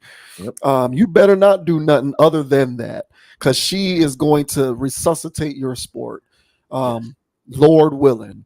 But we still have to deal with this ongoing dialogue of the pay disparity between WNBA players and NBA players. So we still got this going on. Now, a couple weeks ago, or was that last week? I think it was 2 weeks ago. We talked about Caitlin Clark potentially playing in the Big Three because Ice Cube offered her $5 million to play in the Big Three. Clearly, she's declined. She's going the WNBA route. And it keeps this conversation about the pay gap going between NBA players and WNBA players. And we talked about how the starting salary for the WNBA number 1 overall pick is like $94,000 or something like that. 76. Something to that 70. Okay, it's something like that. And so some people got to talking about how there's such a huge disparity between that and what the number 1 overall pick in the NBA garners. So this article here says nothing to fix is called capitalism. WNBA fans left in shock as Caitlin Clark's rookie salary is only 0.6% of Victor Wembanyama's $12 million deal. It was a surreal moment for Caitlin Clark during the 2024 WNBA draft on Monday night as she was selected first overall by the Indiana Fever. Interestingly, ex-user Highland Cattle News posted that Clark is estimated to make $76,000 as a rookie, which is 0.6% of San Antonio Spurs rookie Victor Wembanyama's $12 million earnings in his first year.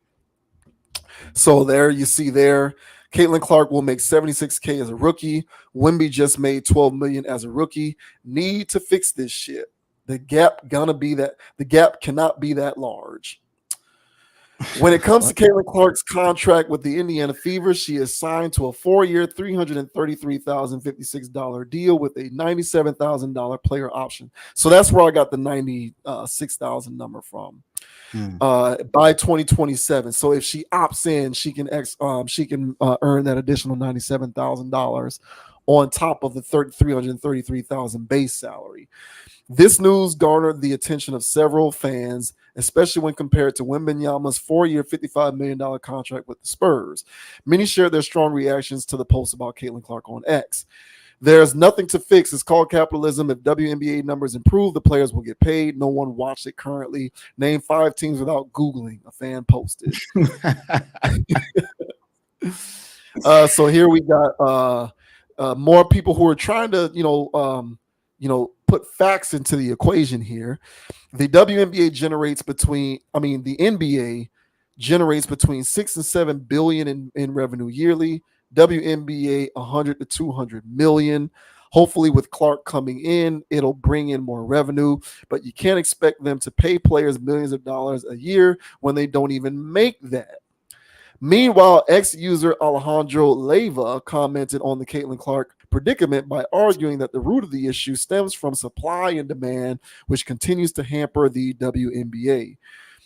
WNBA can't pay what it doesn't produce. There isn't a pay gap here. It essentially comes down to supply and demand. The sport may be growing, which is amazing for women and fans, but it will definitely take at least another decade for the WNBA to reach a quarter of what the NBA brings in revenue. Additionally, user The Real White Jake talked about the shared revenue process between the NBA and WNBA while pointing out that Caitlin Clark has enough star power to propel the league's ratings. It's just simple economics. The WNBA shares revenue with the NBA shares revenue with the WNBA just to keep the league afloat. I'm certain Clark will make significantly more money through endorsements. She may have a large enough impact to help the WNBA raise their average pay scale going forward, the fan posted. So that's pretty much the gist of it. So here we go again, more continuing ongoing conversation about the pay gap between WNBA and NBA players. You got a lot of these supporters of the WNBA, a lot of players in the WNBA who somehow think they should be paid in a manner that is commensurate with NBA players. But we have more of this kind of talk going on with Caitlin Clark being at the center of it, where we seem to continue to be mystified that the gap is as large as it is. So, what do you make of this? Do you think people just need to get over it and pay attention to the facts, or is there a fix that needs to take place with this pay gap stuff? I think what this is mainly about is the people that weren't fans of women's basketball period until they started following her. And so there's a lot of people that knew that there was a pay gap, but whoop-de-whoop, they're still getting a couple million a year. So who cares? And, that's probably what the layman's probably thinking. And then, because I was shocked, a couple weeks ago when you said for the rookie salary, because when I looked it up, I just looked up max. But then, which was like 200 something thousand. But then when you was like, hey man, first round pick gets 76. Overall. Yeah. First rounders make less than that. That's the number one overall pick. Yeah. So the number one overall is 76. My mind was blown then. And, and then it got my wheels to thinking, spending like, damn, they did this. I would be complaining too. Like, give me a raise. Y'all the NBA. So, hey man. When I was at Walmart, man, I'm like, hey, bro, shoot, give me a raise. Y'all Walmart. You know what I'm saying? Oh, well, this quarter, it's like, bro, y'all Walmart, bro. I don't care what happened this quarter. Pay me more. And then when they do want to pay me, they give me 25 cents. So it's like, come on, bro. It was an insult. I think they're in that position where they're like, yo, we got all of this stuff going on and we get paid like regular people. And I think that's the part where, they got to get over that. They gonna have to get over that. But that's where the sting comes from. Like, come on, bro, we out here doing stuff, bro. Like, come on, 76. And I know that there's women out there running around making 50K a year. But again, if people want to think back and look, I heard that, back in the ABA days and early NBA days, players had to have second jobs. Mm-hmm. They weren't getting paid enough. And so the NBA had to work for some years to actually get into this area, which they're currently fumbling, as we discussed earlier. All right, because but they had to get into that space, which is understandable. So that even that tweet that said, "Hey, man, it's going to realistically take them about 10 years of positive moving. That's going to get them to actually be paying these people." And so this is my thing, and with the Caitlyn thing, is that to just lean into this extremely. And honestly, because it's already ad nauseum already. But the NCAA was in that, was benefiting from that. So I'm pretty sure it's going to also continue. I don't think media wants to drop this either. They enjoy the engagements as well. So there's going to be a symbiotic relationship that happens here. And I would like to see players get paid more. I do. I want to see those sisters get paid. Now, this is my last thing I'll say. What the women need to do, though, is embrace her, because one thing I don't like is all the shade. And anybody can put on whatever type of hat on this young lady. The fact is, she's a baller. And if you feel like she ain't one when she gets to the league, bust her ass. Show us why you should be the highest paid WNBA player. Because right now, this woman should be the highest paid. And nobody wants to be happy about that. Oh, so you saying she's better than? No, I'm not saying she's better than. I'm saying she's more of a superstar. She's more marketable. Oh, why? Because hey, listen, man, we're not going to go down those roads. The fact is that that's what this is. And if you don't like that, bust ass on a court so everybody can see it and we know your name now. So just take advantage of all the cameras you guys are finally going to get now, and try to get your own endorsements and try to find your own way out this, because clearly the league is at least a decade away from paying y'all the way y'all want to. And if you're already a person that's been in the league 5-6 years, you can kiss that goodbye. So try your best while all the eyes on you to get your endorsements, get your bag up, and stop crying and pulling people down. So what are your thoughts, sir, on Miss Caitlin Clark getting only 76 racks this year, being a number 1 overall pick? The difference between your Walmart analogy and the WNBA is that Walmart was never funded by another retailer to keep the lights on. Walmart at no point in Walmart's history was it a subsidiary of a larger company, to where it was actually a burden to continue to run Walmart from the company who was funding it, but it kept doing it under the hope that one day it will become sustainable on its own. That's never been a part of Walmart's history. Additionally, Walmart in 2023 earned $648.125 billion. So if someone says y'all need to pay me more and they work at Walmart, I kind of get it. The WNBA is not in that same predicament. A quick comparison between the NBA and the WNBA. Revenue, NBA, 10 billion. WNBA, 60 million.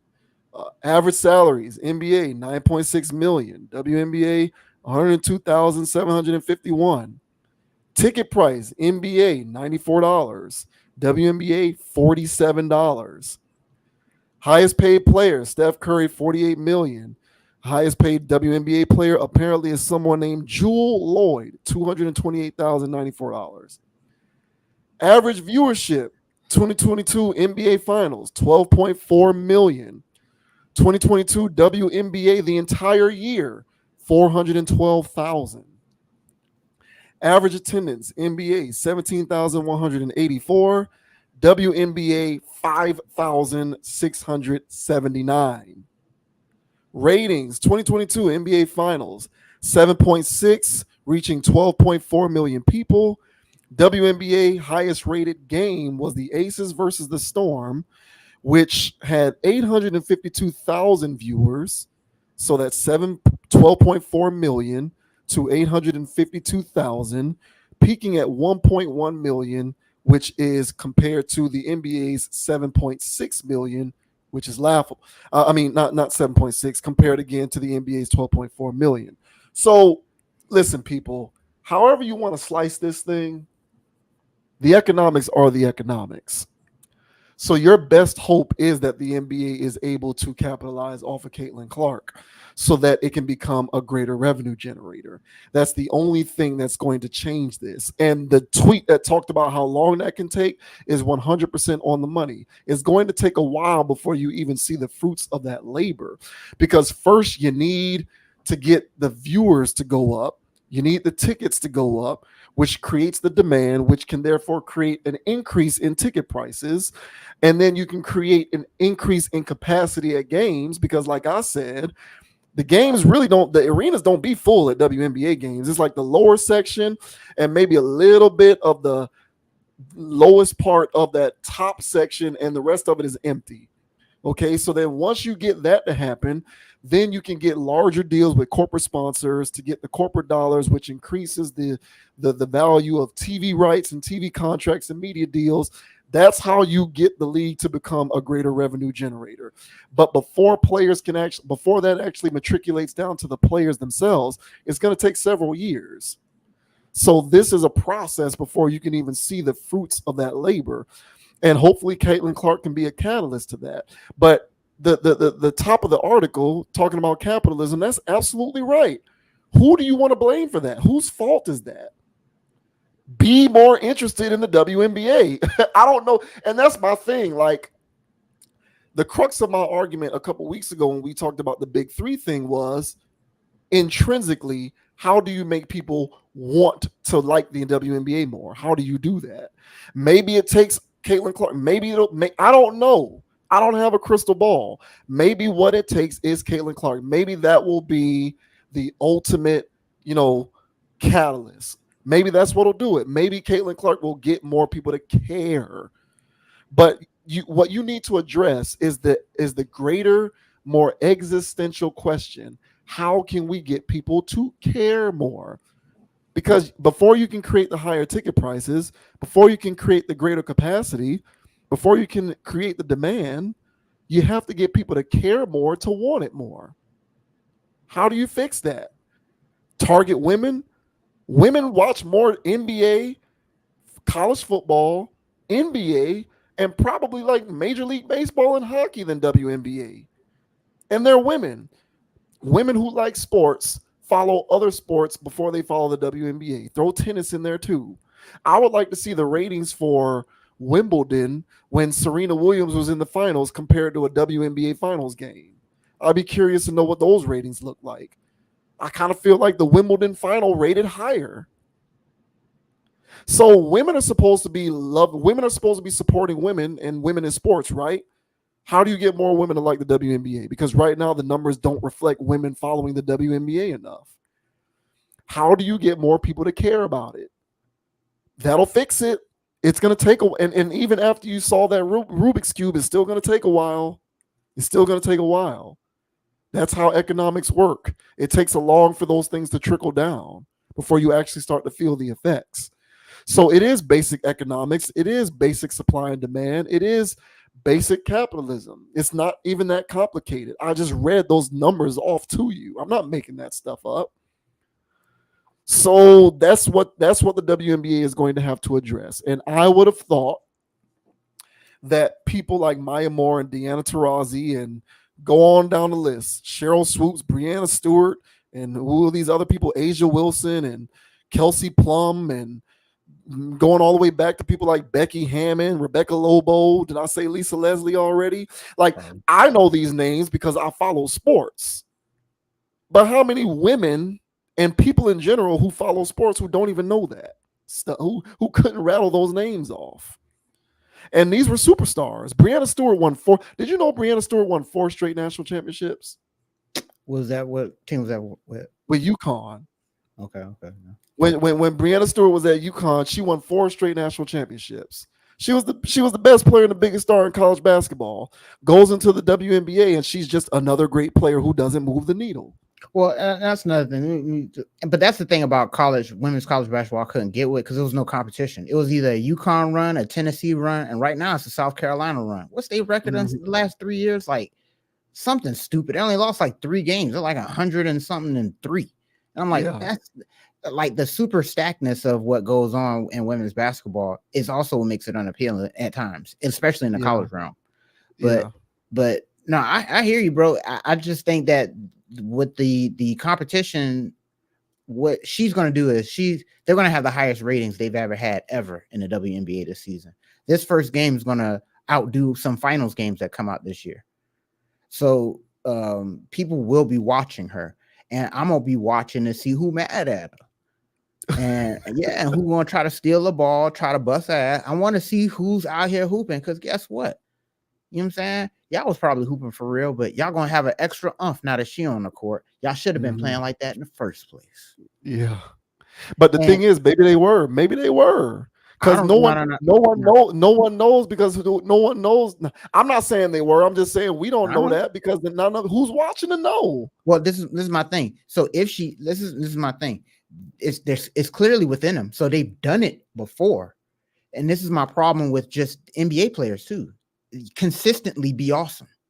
And the thing is what Kobe and what Jordan were able to do was to hit this level in their practice to where they were able to sustain a level of awesome that people would just only tap into. So if these women out here really, oh yeah, because I know they got smoke for her. I know it's a lot of them that don't like this. This is black, white, everybody in between. You know what I'm Yeah, saying? Because she's walking around here parading as hetero. That's not cool either in that world. Like she's just like not cool. And so they're gonna try to bully her and all this other type of stuff. And it's like, all right, keep it basketball. But if you out here really hooping and you feel like you better than Caitlyn and it's all because of XYZ, we'll prove it. And show us that y'all really hoopers like that. And this is all hype. Please show me. And then show the world. So at this point, it was like, oh, y'all really out here hooping. But if you only turned up like that for Caitlyn, and then I come out here and watching you airballing layups again, yeah, we're gonna start turning it off again. So so that hate that got you in your heart that's gonna make you show out against Caitlyn, you need to play with that fire and passion every night. Maybe people will start watching. So but yeah, man, I'll be interested to watch. I'll be watching these games, bro. I'll put a little parlay action on it too, man. I'll pick the under on everybody. I'll pick all the unders. Give it to me. yeah. Yeah, I hear all of that. Maybe she is the catalyst. Maybe she'll be the catalyst. I've seen a few, like I watched a few WNBA because I hear what you're saying about that competition thing. Mhm. Because I would sit down with my mom from time to time because I said she watches it, and I would watch some of these games, particularly in the playoffs, and the WNBA, like the Aces had no competition. They just steamrolled everybody. It Yeah, was a foregone conclusion that they were going to win the whole thing. yeah. But even within me watching some of those games, it got a little spicy. Like them women was out there, Competing. almost getting into fights. You know what I'm saying? Getting real aggressive. It got spicy at times. So my thing is, it's there. The element is there. It's just there's still some ingredient that's missing that makes people not want to care enough about it. And maybe Caitlin Clark can be that missing ingredient that gets more people to care, because I'm inclined to agree she is going to draw a lot of eyeballs. Oh So yeah. maybe she can exacerbate what is already kind of there latent, and then maybe she can bring these galvanize enough of that, sort of that intrinsic caring of the sport so that it can continue to move forward, because thus far there's no economics to suggest that anybody should be paid in that league more than they already are. It's a subsidized league, and it remains a subsidized league. Yeah, I mean, I agree, bro. It's crazy, bro. It's a wild dynamic that. Well, hey, man, I was professional when I was at Walmart, so hey, bro, I'm about to say, well, they're professionals. Nah, man, man, I was professional too, man. Nah, Getting man, yeah. underpaid and overworked, Listen, and I'm a and they're not playing 82 games either. So we gotta yeah, evaluate all that stuff too, man. Like these dudes out here playing 82 games. That stuff yeah. crazy. How much more you want them to make? But yeah, I'm a professional marketer, and trust me. ladies and gentlemen. I am overpaid. I am overworked and underpaid. Trust me. Exactly. So just because you're a pro don't mean nothing. Hey, but be a pro and like and subscribe over here, man. We out there balling every Tuesday, man. What you doing? Shouts out to Caitlin Clark. Yeah. Yeah, get the bag, sister. Get We the gonna bag. we gonna one of these days we gonna dive into that little comment that you made about how it's not cool that she's hetero. Hey, I bro, like I'm how just you saying. you glossed over that, but there's a lot to unpack there. Hey, man, I heard things, bro. It's crazy. Yeah. Oh, I got plenty of stories on that one, but the topic for another video.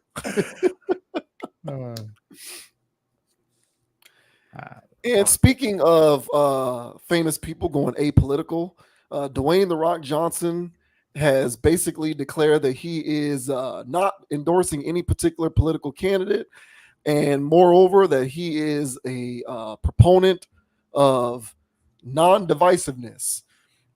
And he doesn't like how divisive our country has become. He wants to go back to when everybody was friendly and when things were not so divisive. And he thinks part of his contribution to that is by recusing himself from any sort of political endorsement and going apolitical. He thinks that that's like the right move for him to make. So this here from Yahoo says Dwayne The Rock Johnson bemoans woke culture, declines to endorse presidential candidate. Dwayne The Rock Johnson is keeping his name off the ballot slip and his lips sealed about his 2024 presidential vote. In an interview with Fox and Friends shared Friday, the wrestler and actor reflected on his 2020 endorsement of President Joe Biden. What that caused back then was something that tears me up in my guts back then and now, which is division, Johnson said, adding that it's something he won't do this election cycle. The takeaway after that, after months and months and months, I started to realize, like, oh man, that caused an incredible amount of division in our country. The Black Adam star said, I wouldn't do that because my goal is to bring our country together. I believe in that in my DNA. So, in the spirit of that, there's going to be no endorsement. Johnson added, not that I'm afraid of it all, but it's just I realize that with this level of influence, I keep my politics to myself, and I think it's between me and the ballot box. Biden and former President Donald Trump are the presumptive Democrat and Republican nominees, respectively, in the 2024 presidential election this November. Third-party candidates include Robert F. Kennedy Jr., Cornel West, and Jill Stein. Whatever happens this election, Johnson said he will support the president. I do trust the American people, and I trust that whoever they vote for, that's going to be my president, and that's who I'm going to support 100%, he said. Although Johnson did not reveal which way his vote was swaying, he did share that he wants the country to move away from woke culture and cancel culture because, quote, that really bugs me. The Jumanji star also stressed that he's not throwing his hat in the election ring. That's not my intention. I'm not a politician. I'm not into politics. I care deeply about our country in the spirit of bringing people together and bringing our country together. I don't know if that's the right move at this point. So there you go. Mr. Dwayne The Rock Johnson is apolitical because he wants to promote a lack of division. I don't know what is the opposite of divisive. I don't even know because I keep trying unity. There you go. Very good. Thank you. So yeah, he wants to be a part of the unity movement, and he wants to move away from divisiveness. And he feels like his endorsement of Biden back in 2020 was a catalyst for divisiveness. So, what do you make of this? You got to admire this, right? Yeah, I mean, I feel like it's political him doing this. That's what I. So, hey, man. Now, first of all, now who can disagree with that? Now, who likes was, what people call woke culture now? Who likes that? And who likes divisiveness? And who likes animosity? So it's a very noble thing to say. Whoever wins, I'll support that guy because it's all about support. Hey, man, I love all of that, man. But he had to backtrack. I feel like this is all him backtracking from the extreme that we were talking about earlier. He was heavily aligned with the left. And he did all things left. His name came up when left things came up. He was always associated with, the Oprahs and the Obamas, and I mean, hell, they said he was out there doing the whole Biden thing. So this guy was bought and paid for as one of those celebrity people that people should worship and follow along these political campaigns. If anybody looks at what's going on right now in Washington, I don't know how anybody can actually sit there and say that, yeah, let's do this again. Let's repeat. And they'd be like, Rock, are you out of your mind? Like, you can't repeat this. You know what I'm saying? Like, right now, the country is in a crazy spiral. All right. I'm not saying that the other side got answers, but the guy that got you in a deeper spiral should not be the solution to dig you out of it. So for The Rock to sit here and separate himself from the left, who is finding themselves in all kinds of shenanigery, when names are getting exposed and dropped and leaked and said and all other types of things that's associated with left people, it's best to not associate with cancel culture and tell all of your followers that we don't jive with cancel culture, guys. So if you guys find my name floating around on any lists, don't cancel me and don't partake in this crazy culture, because it's all, that's what I feel like all this is. And I feel like this is just a career move, a political move. Let me throw out a statement. He's not going to hold a press conference for this, but this is like holding a press conference and letting all your people know where you stand. So it can soften the blow down the line whenever there's rocks to be thrown. At least that's kind of how I feel about this. What are your thoughts on how Dwayne The Rock, being apolitical, I like that term, and saying, yeah, man, is saying that he's done with woke culture? I think that the title of the article is clickbait, because they didn't really like, the article is more so about him being apolitical, not being anti-woke or cancel culture. Like, that was one little small tidbit of the article, and it wasn't even a direct quote. It was like an attribution more so. So I kind of feel like this is more so a conversation about him being apolitical than it is about him being anti-woke. Not that he isn't anti-woke. I just think that the article used that as a clickbaity title, because the woke component of the article is a very small portion of it to me. But I think nevertheless, this is a smart move on his part. We just got finished talking about Travis Kelce and how he liked a Instagram post from Sage Steele, who's publicly conservative and a Republican voter, and got him into social media troll hot water. Not legitimate hot water from a controversy standpoint, but from a social media troll perspective, a bit of hot water with the trolls on the internet who don't got nothing better to do than to just find the next thing to be offended about and find the next thing that they want to expose. So this is smart on his part. Just be apolitical and toe the line. Hey, look, man, you can do this if you are on one particular side. We just, and that was what I was talking about with Travis Kelce. So here's my theory on what I think happened with The Rock, because I think he's a smart guy. I don't really think he's a plant. I don't think he doesn't strike me as the type of person who's a plant. I do think that he's for sale, but I don't know that he's a plant per se. I still think that if it's, And I say, I wouldn't say that. I wouldn't say he's a plant. Yeah. I don't think he's a plant per se, but I do think he's for sale, meaning that if it's something that he agrees with, he'll allow himself to be, put on Front Street in support of that if he agrees with it. But if he doesn't agree with it, I don't think he'll just go along to get along and be a plant just to kind of put propaganda out there. He doesn't strike me as that kind of guy, at least not up to this point. Okay. But having said that, I think back in 2020, when he was more likely to be somebody who's publicly political, he realized he was on the wrong side of things. He realized, hey man, I don't necessarily like everything super liberal. Some of this stuff isn't okay. I kind of disagree with a lot of this stuff, but he can't say it, because if he says it, then he's a bad guy.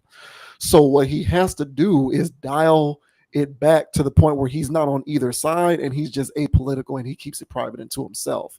Because if he publicly says, I don't agree with everything that liberal people do, he'll get destroyed and his career will take a hit. But he can't say, I he can't say that he does agree with everything that liberal people do because he really doesn't. He doesn't. So because he's caught between a rock and a hard place where he doesn't really agree with it because a lot of it is insane, but he doesn't want to say that he doesn't like what they do because then he'll get killed in the internet world. He has to keep mum. Mum's the word for him at that point. He has to be apolitical. And I think as far as he'll go is say, yeah, I don't really like cancel culture or woke culture. He won't get specific and he won't elaborate, but the furthest he'll go is say, I don't really appreciate it too much. Because if he gets into specifics with some of the issues that will cause that to come up, he might get canceled himself.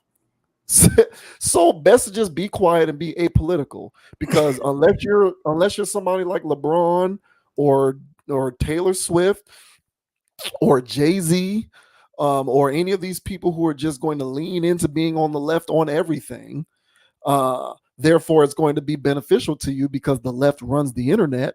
You kind of have to be quiet and just stay apolitical. Because those are the people who I look at as who I look at as billboards. Not so, the Rock to me is different than them. The Rock is just trying to handle business. The Rock is out here.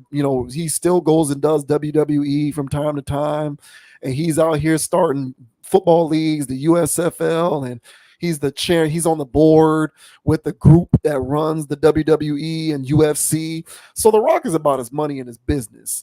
He's not somebody who's out here trying to be a forced fake social activist. If it's something that makes sense to him, he'll rock with it. But he's not just going to allow himself to be a political ploy for the sake of it, like most of these celebrities out here do. So as a result of that, he has to be apolitical because it's the best course of action for him. Because if he disagrees with a lot of what's going on with the liberal contingent, but he knows that he's smart, but he's smart enough to know that he can't say, I support some of the stuff that's going on the traditional conservative side, because then he'll get destroyed for that. The only recourse he has at that point is to be apolitical. So I think it's a smart move for him, but it's a greater observation in an unfortunate reality of this country in which you can't really talk about how you support anything traditional or right-leaning, because then people just kind of want to come for you, especially if you're a celebrity, because then you're a hater and all of these other things. So you either have to be left or be quiet. And I guess for him, he decided to just be quiet. Yeah, that's what I was going to say. That's pretty much the only thing. It's kind of like all left people are loud about it, and they'll sit around and like, yeah, man, I'm left as hell. I can't stand that orange man. I'm left. I'm like, yeah. What about you? How and the person that is conservative typically goes, I don't know. Yeah. No comment. No comment. Whatever they don't tell you, you already know where they're going. And so, so he removed himself from the conversation. He took his name out the chat. His name was in the group chat with all the left people. He was associated with that. And so basically it's like The Rock has, left the chat. And he had to let everybody know he left the chat. So don't hit me up about these events. I'm not coming to y'all little things no more. Like, I can't be seen with this. This is my thing with him. And I think it's for his best interest. Whether people want to believe it or not, the rumors that swarm around people like him and the people that he hang around is not good for business. So it's best to disassociate with that. And I think that's what this is about too. Like, he has to disassociate from these names and these scandals. And you're running your whole empire, like you said. You got this going on over there. We all know he's a part of Hollywood. All right. So, we know he does things or may have allegedly, who knows, but nobody's cleaning this thing. So even with that, I could have been assuming that that's not good for him because people think like that.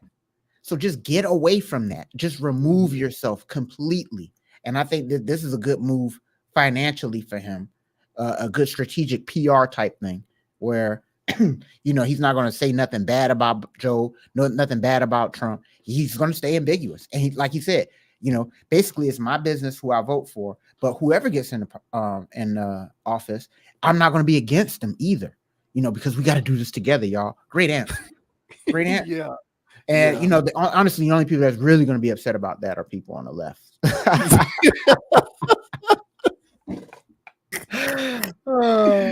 Yep.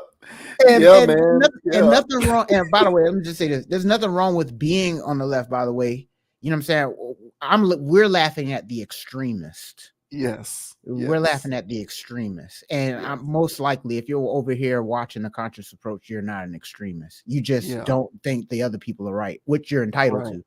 Right. So, but yeah, but we're laughing at the extremists because they're going to try to tear him apart. You know, I bet. Yeah. Yeah, this is always about the extremists because as you and I have said many times on this channel over various topics, the majority of the population is somewhere in the middle. The majority of people are reasonable and not extremists, but the extremists are what's online. And the extremists are the loud people who make it a part of their day to leave comments and memes and gifs.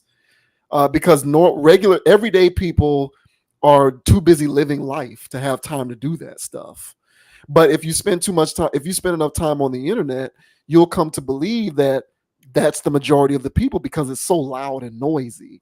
And Mhm. it's really not. It's just the weirdos who are going to take his comments at face value. And like there are probably people who will look at those comments of him being completely apolitical and just assume that now he's jumping ship and supporting the right. And that'll give them all the ammunition they need to come after him too. Well, technically, So but he ain't say it though. I So know. like it's just it's a sad state of affairs. It really is, in my opinion, what we got going on here, where you either have to, when it comes to like public engagements, when it comes to how you operate your social media, when it comes to how you do anything in that space, if you're a public figure of any regard, if you are going to be somebody who expresses any sort of policy, viewpoint, or political opinion, it really does behoove you to either say something that is leftist or be quiet. And that really is unfortunate. So if you aren't on the side of the leftists, you have to stay silent, or else your career will be adversely affected. You know, you'll say perfectly reasonable things, and next thing you know, you're getting fired from TV shows and getting fired from TV networks. And all you did was express a point of view that at the most is disagreeable. Or So like a punch. like Dogon and I aren't sitting up here saying that it's best to be right or best to be conservative or best to be traditional. We're just saying the dogmatic nature of the two polar opposite sides is problematic, and how it's become very apparent that the dogmatism is okay as long as you're saying one particular side. So Right. you can't be dogmatic if you're a traditionalist because you're a hater, but you can be dogmatic if you're a liberal, and it's okay because you're on the right side of history. And that's not okay. That's not right. That's not fair. And the fact that these celebrities are picking up on that to the point where now they're just becoming these robots who don't have an opinion to speak of. Yeah. If you like that, then I guess okay, fine. I think it's disgusting. Yeah, but honestly, bro, that's how I play it. I That's would how do I this. play No, hey, listen. If it was me, I'd do the same. Look, I'd be Mister No Comment. I would be it. no. Yeah. If anytime you ask me any question about any kind of political anything, I don't give a no comment. Next question. I'm apolitical because I'm damned if I do, damned if I don't. If I tell you how I feel, I'm a hater. And if I stay quiet, then I don't speak up. So either way, it's a lose lose. I'm going to take my career and keep it moving. Y'all ain't gonna Like destroy me. Y'all ain't gonna destroy me just because you don't agree with my opinion. Forget I that. know, but like I said, man, that's the crazy part about it. Just being apolitical, you might as well already say because they gonna let you know where they stand at. Where you stand, bro. Well, me, you're done. Hey man, I support everybody. There you go. Yeah. Shouts out to the Rock, man. I'm supportive. Shouts Hey, out. man. You know. Last up, we are going to talk about one of the city girls, Young Miami. Don't really know how popular or popping she is in the streets because I am rather removed from her music, proudly. But apparently, she's getting tired of like drama in her life, and a lot of this I would imagine stems from what she experiences online. I don't think that this is real life stuff. I think that this is internet stuff. And coincidentally, we just are off the heels of talking about two other narcissists, Lizzo and who was the other one? Doja Cat. Oh, yeah. Because both of them were talking about how they're frustrated with how they're treated, even though they're not actually treated any particular way in reality. They're treated in the micro universe of fake world, which is the internet. But here's the latest situation of one of these female entertainer types who's tired of drama and just kind of wants to unplug and get away from things. This here says Young Miami is tired of the drama in her life lately. The City Girls may be known for having bold attitudes, but that doesn't mean they welcome drama into their personal lives. Unfortunately, like most celebrities, Young Miami and JT find themselves caught up in internet beef, even recently going at one another on Twitter. Last week, it seems as though tensions were brewing between the partners in rhyme as onlookers made comments about Miami not showing enough support to JT. Both women expressed frustration at how the opinions of others were coming between their close bond, but were able to make up in the end. Elsewhere, the Koresha Please host is still fighting off allegations of being a SCX worker for the Diddler, as alleged in Lil Rod's lawsuit. Rather than running and hiding, Miami dropped off her CFWM single earlier this spring and has attempted to focus her energy on promoting that. However, another rising rap diva accused the Florida native of stealing her bars, resulting in even more drama. On Tuesday, the fashionista used her online presence to vent about how exhausting things have been for her lately. And there's the tweet there. It says, I'm a grown ass lady with 2 kids and don't have time to be inserting myself in anything that has nothing to do with me. I don't have a problem with anyone. Please leave me alone. Every day I'll wake up on this app. It's something new and I'm tired. I am on here to promote my shit and keep moving. And there are some emojis there. I guess she's like zenned out on her yoga stuff. As Young Miami said, her main priority right now is promoting her single featuring Skrilla Baby, and she doesn't want any drama to distract from her delivery over the MIA produced beat. Blah blah blah blah blah. So here we go, another female rapper, entertainer, whatever you want to call it, who is not appreciative of the treatment that she gets online, because this has nothing to do with the treatment she gets in real life. But what do you make of this trend? What we got going on with these individuals, these people? Here's another the latest example here where she doesn't like it, but I guarantee you she'll continue to post. I think it's just just learned behavior, learned coping strategies. So much like how I did, I mentioned in the Lizzo situation where it was just like no different than, kicking and screaming and, crocodile tears and somebody running up and saying, hey, what's the matter? What's wrong? And, this is just a way to garner sympathy for her. The crazy part about this is the reason why I believe people are going at her the way that they are is her persona was just like windmilling on everybody. So you may not be familiar with her, but I catch enough of her articles or her shenanigans. But again, I don't know any of her songs. I only hear about the shenanigans. So with this woman, I'm always hearing about her shenanigans, and it's mainly like her just dunking on people, prior to all of this stuff of how much money she got, how she's traveling, how she's, a boss, and how she's just running things, and how she's finessing, how she's a whore.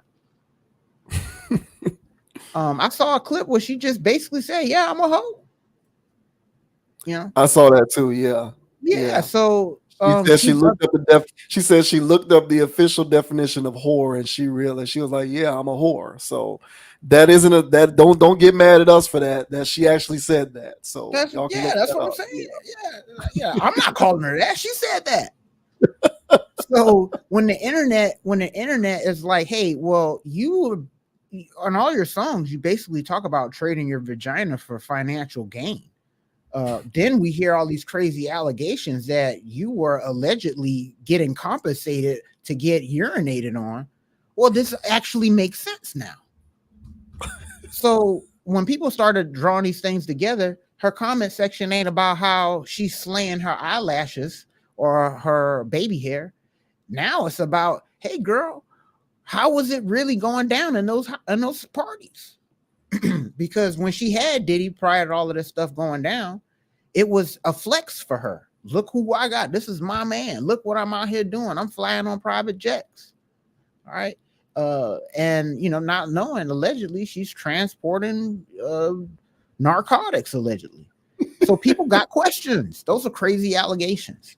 So I feel as though if she was a lot more humble as a person and her name came out in these things, they'll be treating her like a victim. Girl, what he made you do? Oh my God, we so sorry, girl. Nah, we know he crazy. What, he drugged you like Cassie? Oh, girl, yeah, we know. Nah, man, she was acting like main villain. She was acting like a madam on his shoulder anytime they were doing anything. So she carried herself in a way where people, now that they finally got stones to throw at her, are throwing them. So she's tired of that. So these crocodile tears that we're getting right now is used to garner sympathy. No different than anybody else when they're publicly getting scrutinized. They try to humanize themselves with either a post, video, or anything like that. So to me, just crocodile tears. You know what I'm saying? It is what it is. She'll be back on her promoting vagina anyway. This CWFK song or whatever it is probably about selling box. So I don't think she's learned her ways. So she's going to keep hearing about this. So what are your thoughts, sir, on Miss Young Miami, which I'm really not claiming like that? What are your thoughts on Young Miami saying she's tired of all the internet shenanigans? Yeah, I don't really have too much to add to what you said. This is narcissistic behavior 101. This is no different than the other people who we talked about. People really need to understand that when you speak into your phone and when you post stuff, you're not just sending stuff out into the ether and it just disappears, never to be heard from again. Even if you delete a post, someone probably already screenshot it. It probably already got picked up by bots that operate on these other websites like TMZ. It's going to show up regardless of whether you delete it or not. But that's what narcissists do. Narcissists, these individuals, like narcissism is an epidemic at this point. Like there needs to be, I feel like we can pretty much declare what we have going on right now is a narcissism. There's a narcissism pandemic. Like we have an epidemic rate. Like there's a rate of narcissism taking place that is at epidemic proportions right now, where people really don't understand that their behaviors and their actions truly do have consequences. People really do think that they can do whatever they want and it just doesn't matter. Like like people are really walking around, and it's not just famous people, it's everybody. Yeah. People are walking around in the streets believing that their actions and behaviors do not have consequences. They're thinking that their behavior is like in a bubble. Mm-hmm. And it doesn't affect people, and you can just do whatever you want, and you never have to answer for it. You never have to, and that's what she thinks. She should never have to answer for her behavior. Hey, listen, as you said, I don't even have to add much to that. Your music and the way that you carry yourself on the internet is going to garner criticism. And I said it when I talked about Doja Cat, and I'll say it again. She is now feeling alienated by the internet. Okay, so Young Miami, let's take some inventory on your life.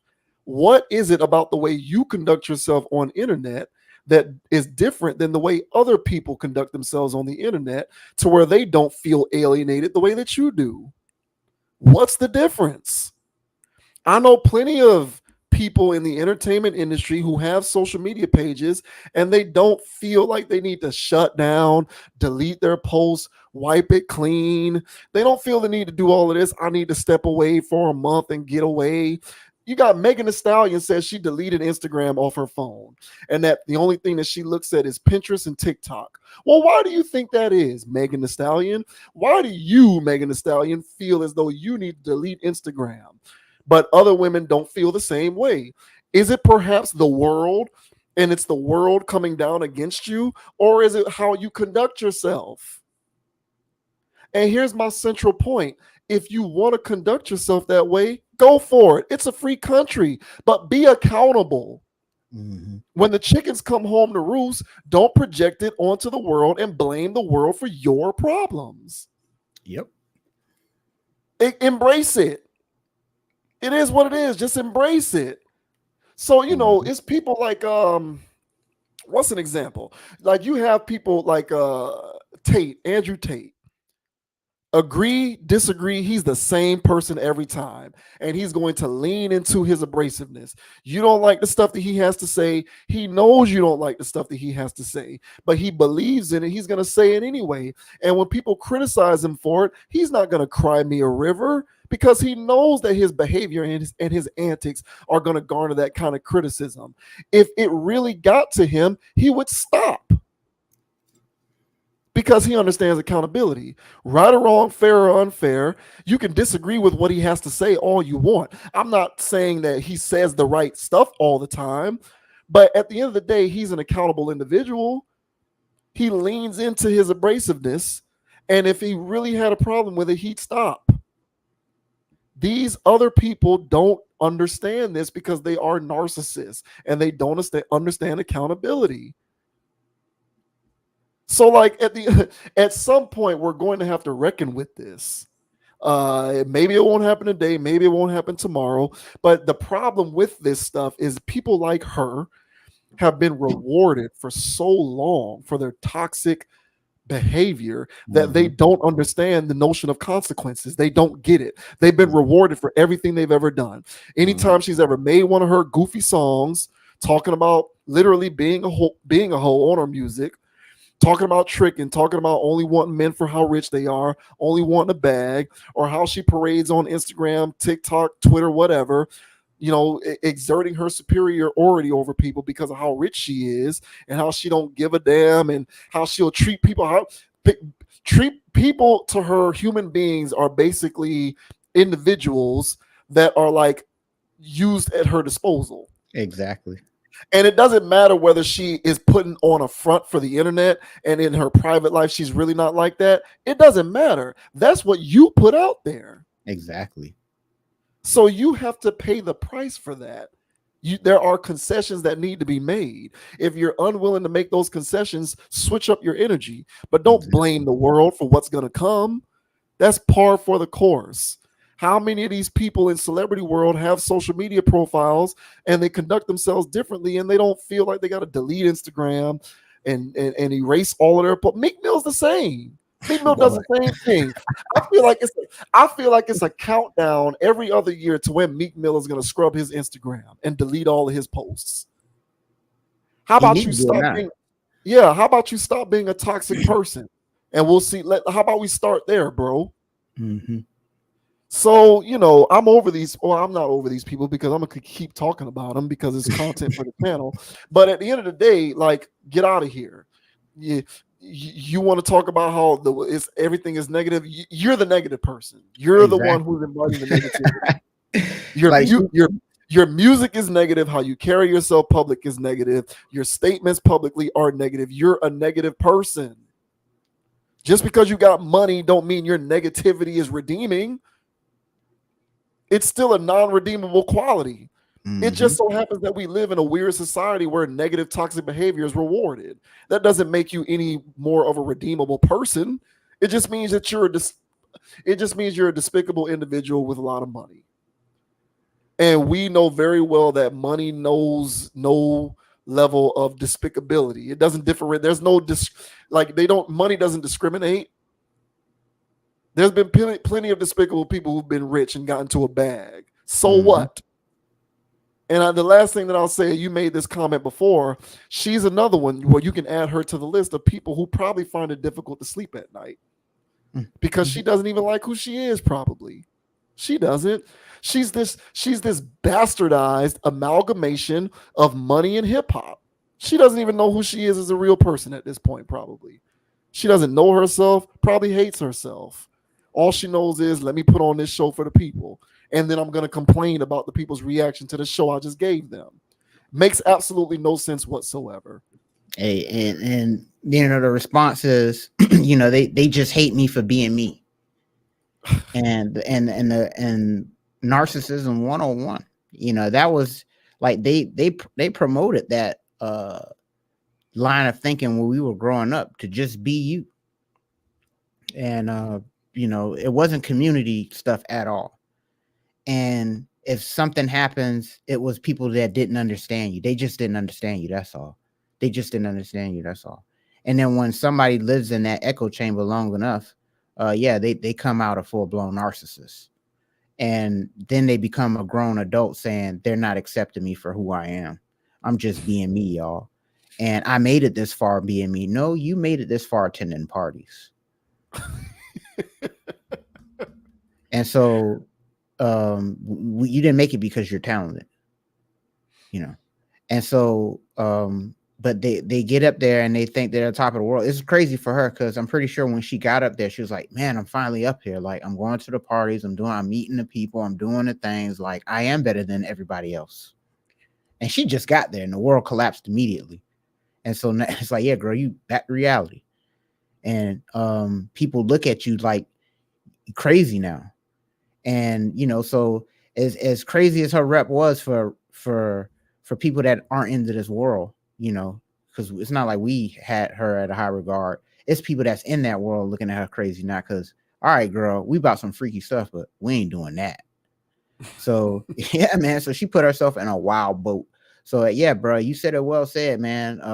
This is just a situation where you put seeds in the ground. You're upset that you got that kind of tree. Or you should have put different seeds in earth.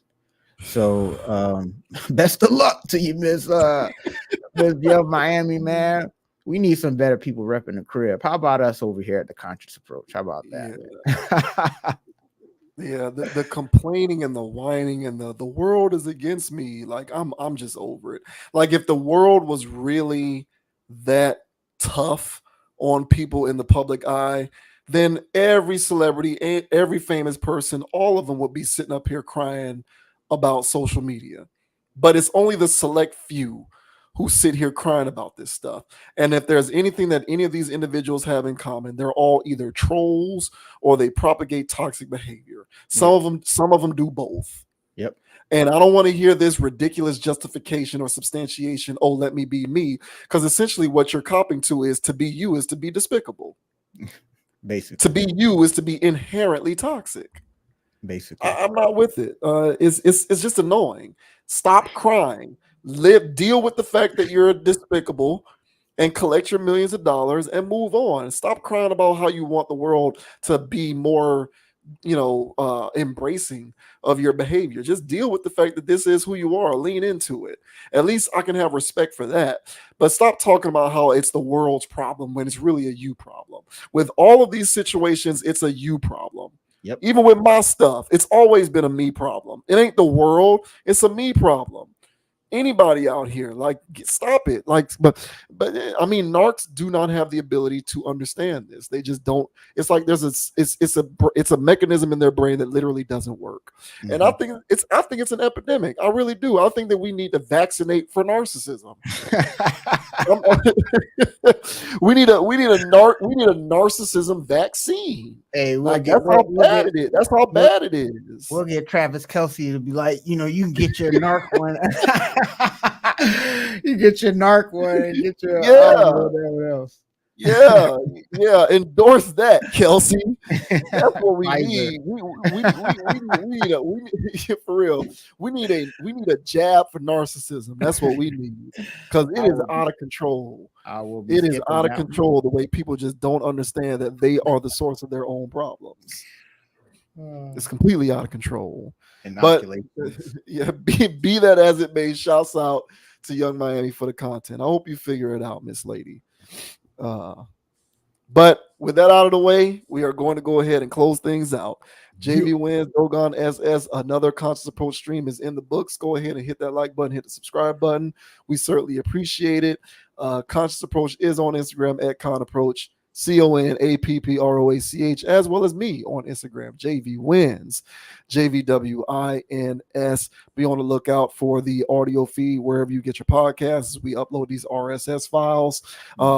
Bigger and better things, onward and upward. Go Heat. We are in the play-in once again, but it is what it is. We'll see how things turn out.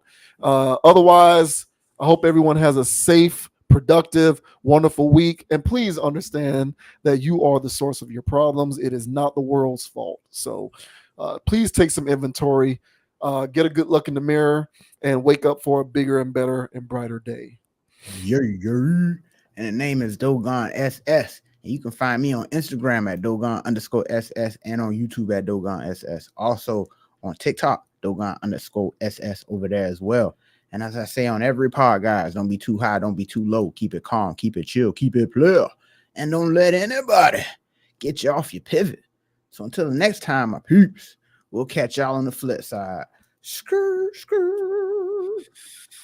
Yes, sir. We are out. Go Heat. We are back in the building, live and in effect. That is what's up.